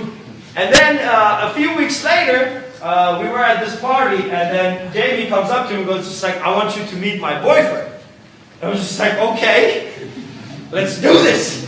And I remember, well, we're really good friends now, but I remember the first time I ever met Mark, it was kind of intimidating because he came up to me, and this is a true story. Mark has no arms, and he's a bisexual, polyamorous man.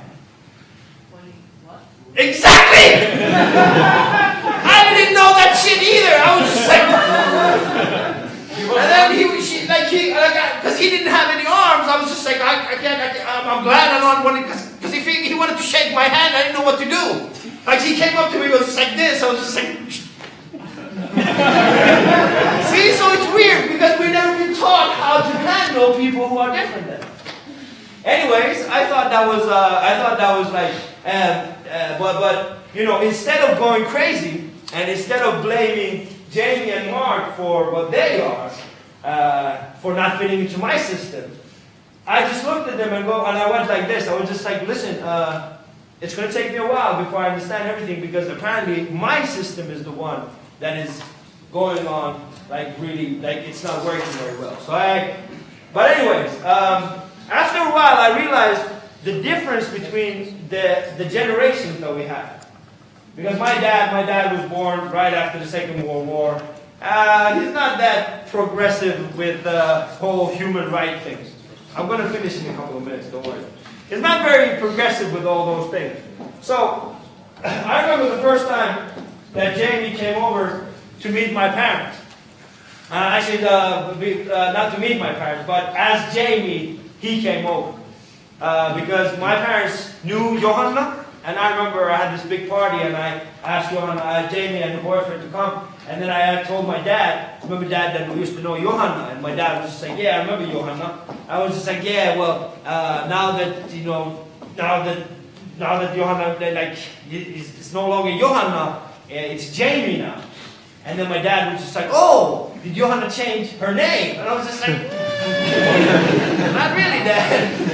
He's actually fixed his gender. And then my dad was just like, how is that possible? And I was just like, listen, Dad, like Jamie went to the doctor, and the doctor started this process, and now he's becoming a man.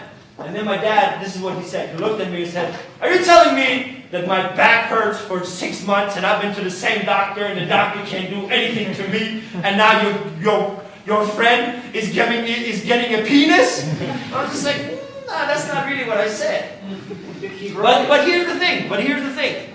How can we expect our parents to understand the diverse problems that Jamie and Jamie's type of people have when they couldn't even fix the little digital car? on the VCR. You know what I mean? Like, if this is there, like they didn't even know how to use this. How can they now understand that? So, anyways, that was it. But then I started realizing, in order for me to change the world, I have to change the people who I can help, which is my children. So what I started doing is this, I started thinking about this whole gender thing and the roles that the society has given us in advance. I thought I was going to challenge those. So I started telling my children bedtime stories that they are gender neutral. What that means is, it means that my stories, when I talk with my children and when they talk to me, we don't have any gender roles that the society has given us. We only have names. My name is Ali, my daughter's name is Ronia. But when I tell them stories, I always try to tell them in a way that have no gender roles either. And do you know how boring it is trying to tell Cinderella without any gender roles? It's just a person. Trying to tell you, like I tried. I was just like, listen, maybe there's a little person, and that person is living in a tower, and then there's 3 other persons, and and then there's another person, and that person has a party, and then there's a glass shoe, and then the glass shoe. It's not really working, honey. I'll give you another example. So I started actually telling them stories that I made up. I'm going to finish in a minute. I'm really sorry, his bus is leaving. So Oh, who's leaving? Finish up. Oh, you're leaving? Yeah. All right, I'm going to say this, all right? It's going to take 2 minutes and that's it, all right? Here's the thing. Anyway, I tried to tell my daughter the story. And what I realized is that she doesn't have that problem. Why? Because she understood everything that I didn't understand. Because this is how the story went. I said, listen, honey, there was a person walking in the forest, and my daughter was just like, is it a boy or a girl? I said, it doesn't really matter. She said, Daddy, why doesn't it matter? It should matter. I was just like, no, it doesn't matter because I have a friend called Jamie. And Jamie used to be a woman, now she's a man, and this is a story about that. And he was like, well, how is that possible?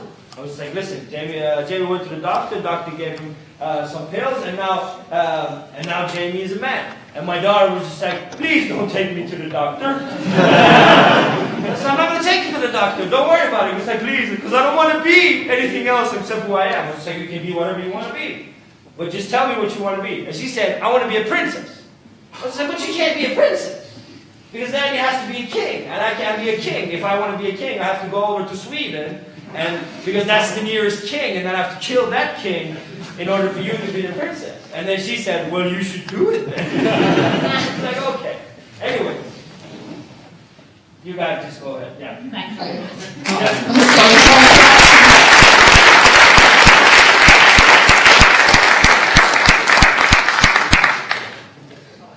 Very sorry to interrupt you. It's okay. It's okay. I just realized I have to be at 7 in Helsinki. So I have another show. Thank you guys so much. Bye bye. Thank you.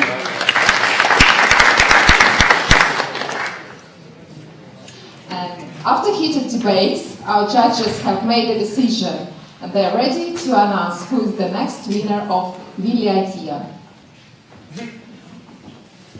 Okay, Sami Etola is the chairman of the board of judges and he will come and announce the Villi Idea winner. We have to go in this order because he has to go, but you should stay until all the prizes we have been dealt out. Okay, Sami, it's all yours. Thank you, and thank you for Ali for 24 minutes squeezing me in. So I'm sorry, but Vea is still not waiting me, even I try to tell them, please wait. Okay, there's a suspense on the back room, and there was a lot of discussion who will win this competition. There's many good possibilities and good pitches.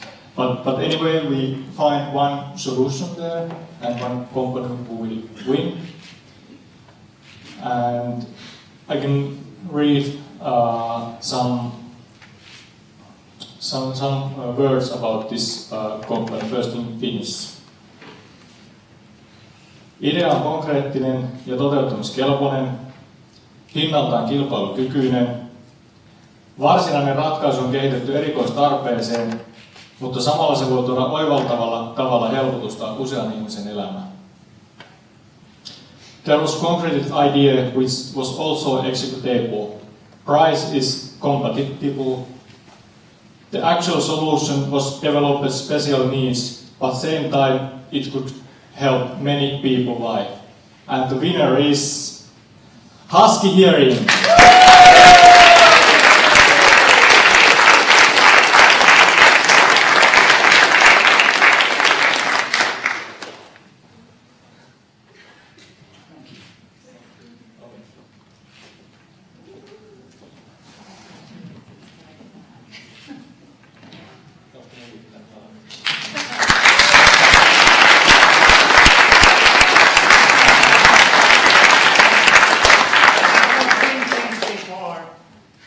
It's first time winning, so I don't know how to behave in this situation.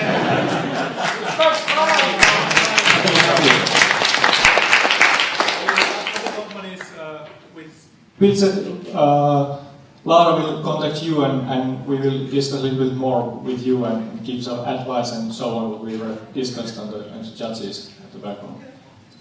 So I'm sorry, but I have to leave, as I said. Nice to meet you. Thank you, Sami, and thank you all the judges we have today. Hand it over to Olga. Yeah, so we have a couple of more prizes still. So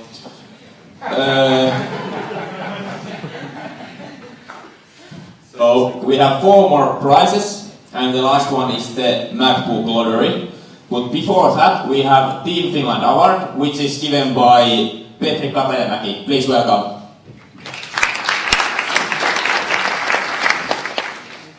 Maybe if you hear everybody, I won't use the microphone because I'm still from that generation that won't use that, but still write something down. I'm from Finpro, representing Team Finland here, and short background from myself. Long history, maybe too long history in international business. Started kansainvälinen business, KV business back in 1992. 20 years in different industries. Abroad, altogether 14 years. A lot of years, over 10 years in Germany, and joined Finpro German team. Was heading the Finpro trade office since 2012 in Munich, and now since March 2016 here heading the Finpro marketing.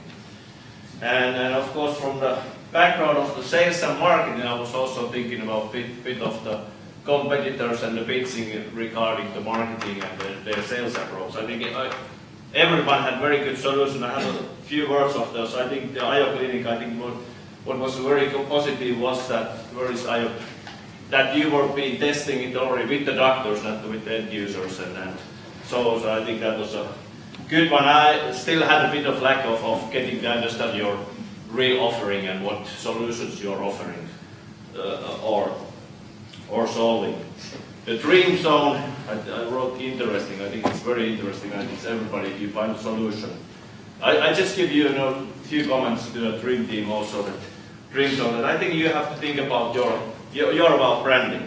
So you have how to brand it, because you might go to the hotel and you might get negative feedback. If I was a hotel owner, I would say that I have the exclusive suites on the 5th floor that have this, then the customer might get the image are all those other 4 floors noisy rooms where I cannot sleep. So you have to be very careful how to bring your idea, how to sell your idea. It's about branding, but it's very interesting product. Hermes, I'm not the cyber specialty. Automation is probably the thing that strikes my mind.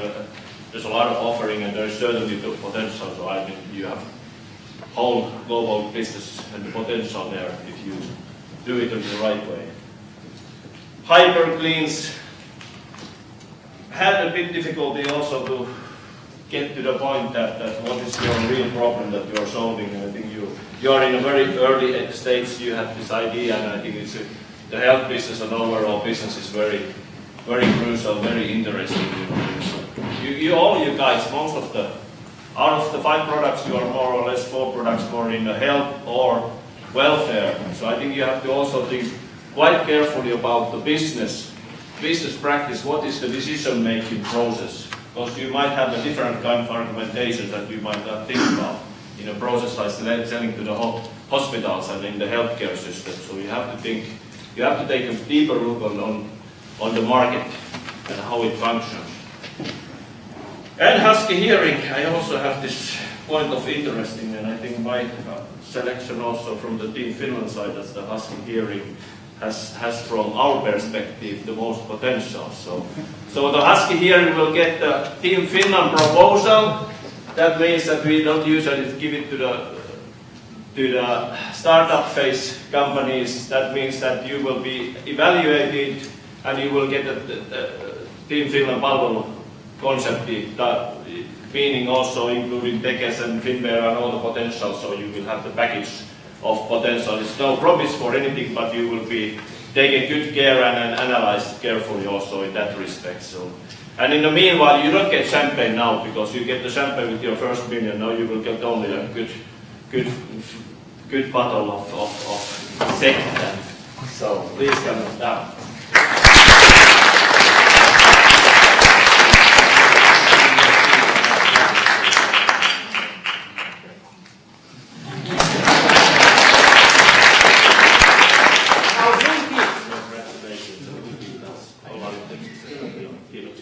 This is how Finnish look when they think things.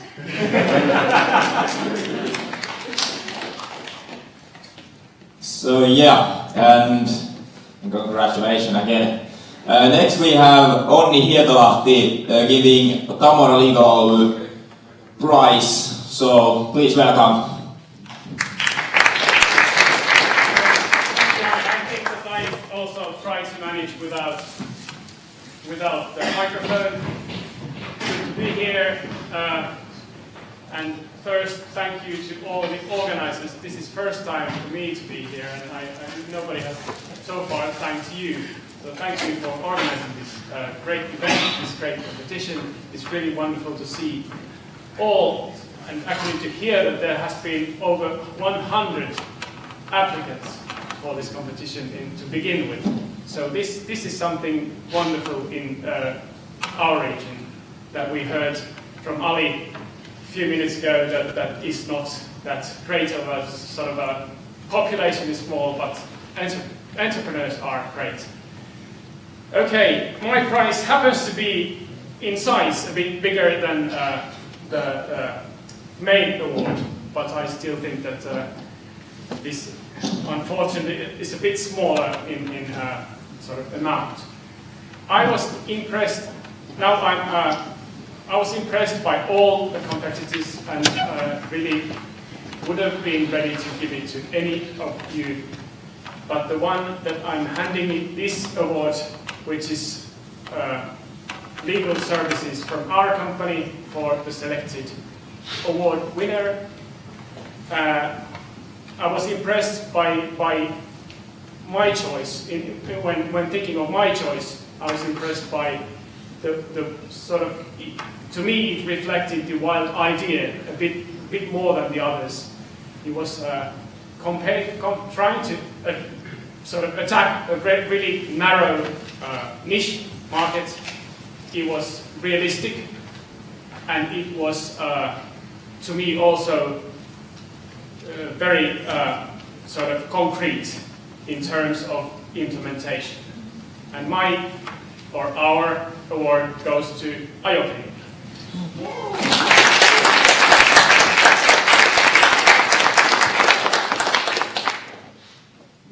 I would have bought you flowers if I would have known that I'm going to hand it to Kive, the award winners, but anyway, congratulations.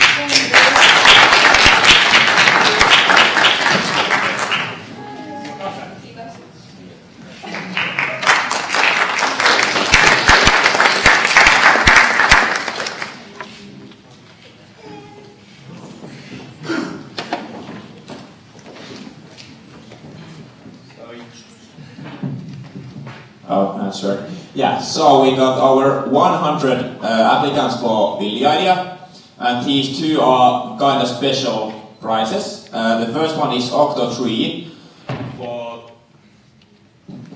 best digital idea, and in this category every idea could be not just a finalist. So please welcome Tommi Laitinen.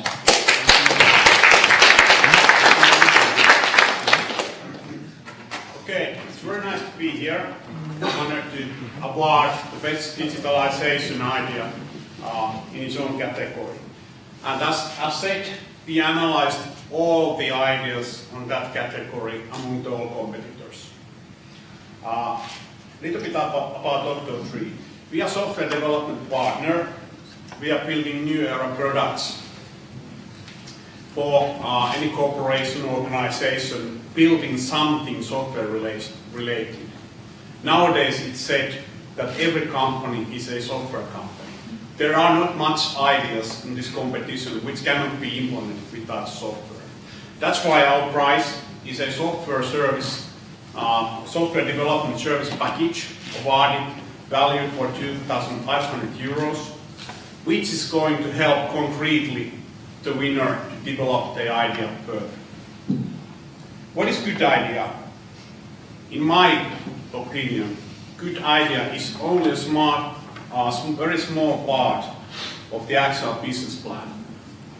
The most important part is actually the execution and the actual implementation of that idea.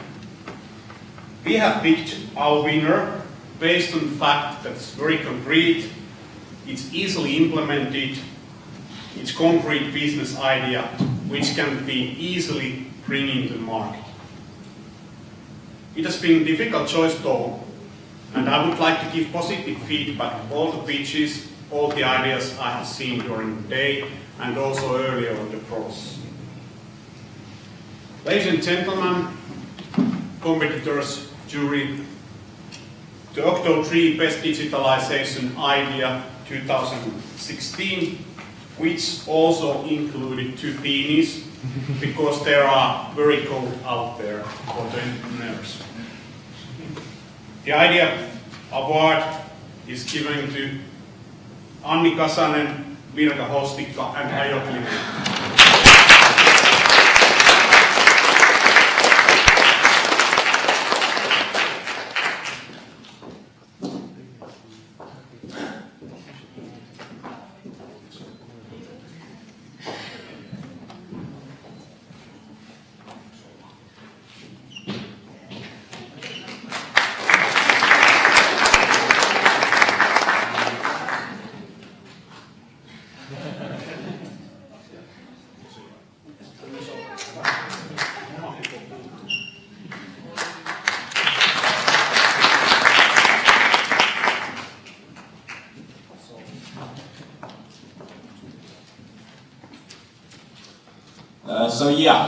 The last prize is the MacBook lottery for student ideas, and after that, before you leave, we have still a couple more things to say, so please don't leave immediately, takes just a couple of minutes.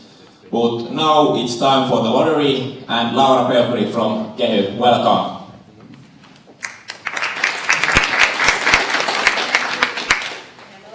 Is it working? Yes, it's working. All the students in the room who have taken part in the Really Idea competition, this is a tradition that we are going to award you with some IT equipment to take your idea further. And the winner have been drawn from the hat. We have made a lottery, and the winner is Yevgeny Talemyuk. Are you here? Welcome.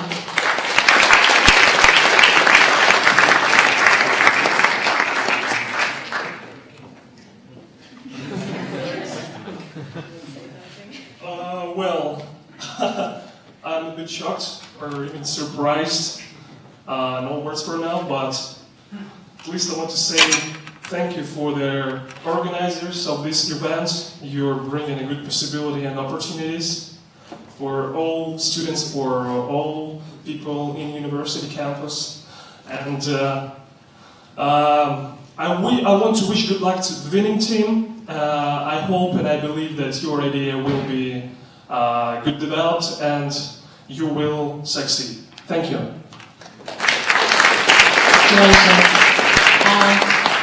I don't know what they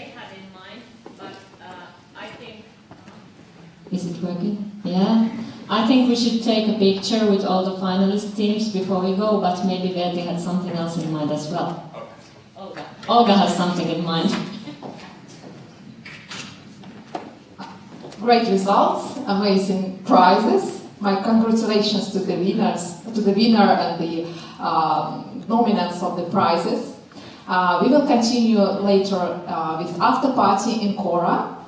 But before we leave, let's take a picture, as Laura said, and also Veti will say a little bit more about upcoming events at LUTAS. Thanks. So we have LUTAS Entrepreneurship evening next week. Is it 22nd day? Yes, correct. And we also are recruiting for LUTAS at this moment for this week. So if you want to be LUTAS board next year, please apply. You can find us on Facebook and our website and email list. And why you would want to apply? Well, you can have this kind of events. You can speak in here and you can learn about entrepreneurship. You can get support and you can get networks and stuff like that. And also, we are going like in 2 weeks to the Slush. We got tickets for there, and we have. This has been really great year for me at least. I guess for you too, guys. But yeah, and so now we have after party at the Cora Rebus. It's in the main lobby of the university. We have beer, we have pizza, we have candy, every kind of stuff. Also champagne, also cider. I'm not sure about longer, maybe. But yeah, but before we leave, let's take one more time the finalists and take a couple of pictures and then go drink. Let's go to the drink beer and thank you from my part.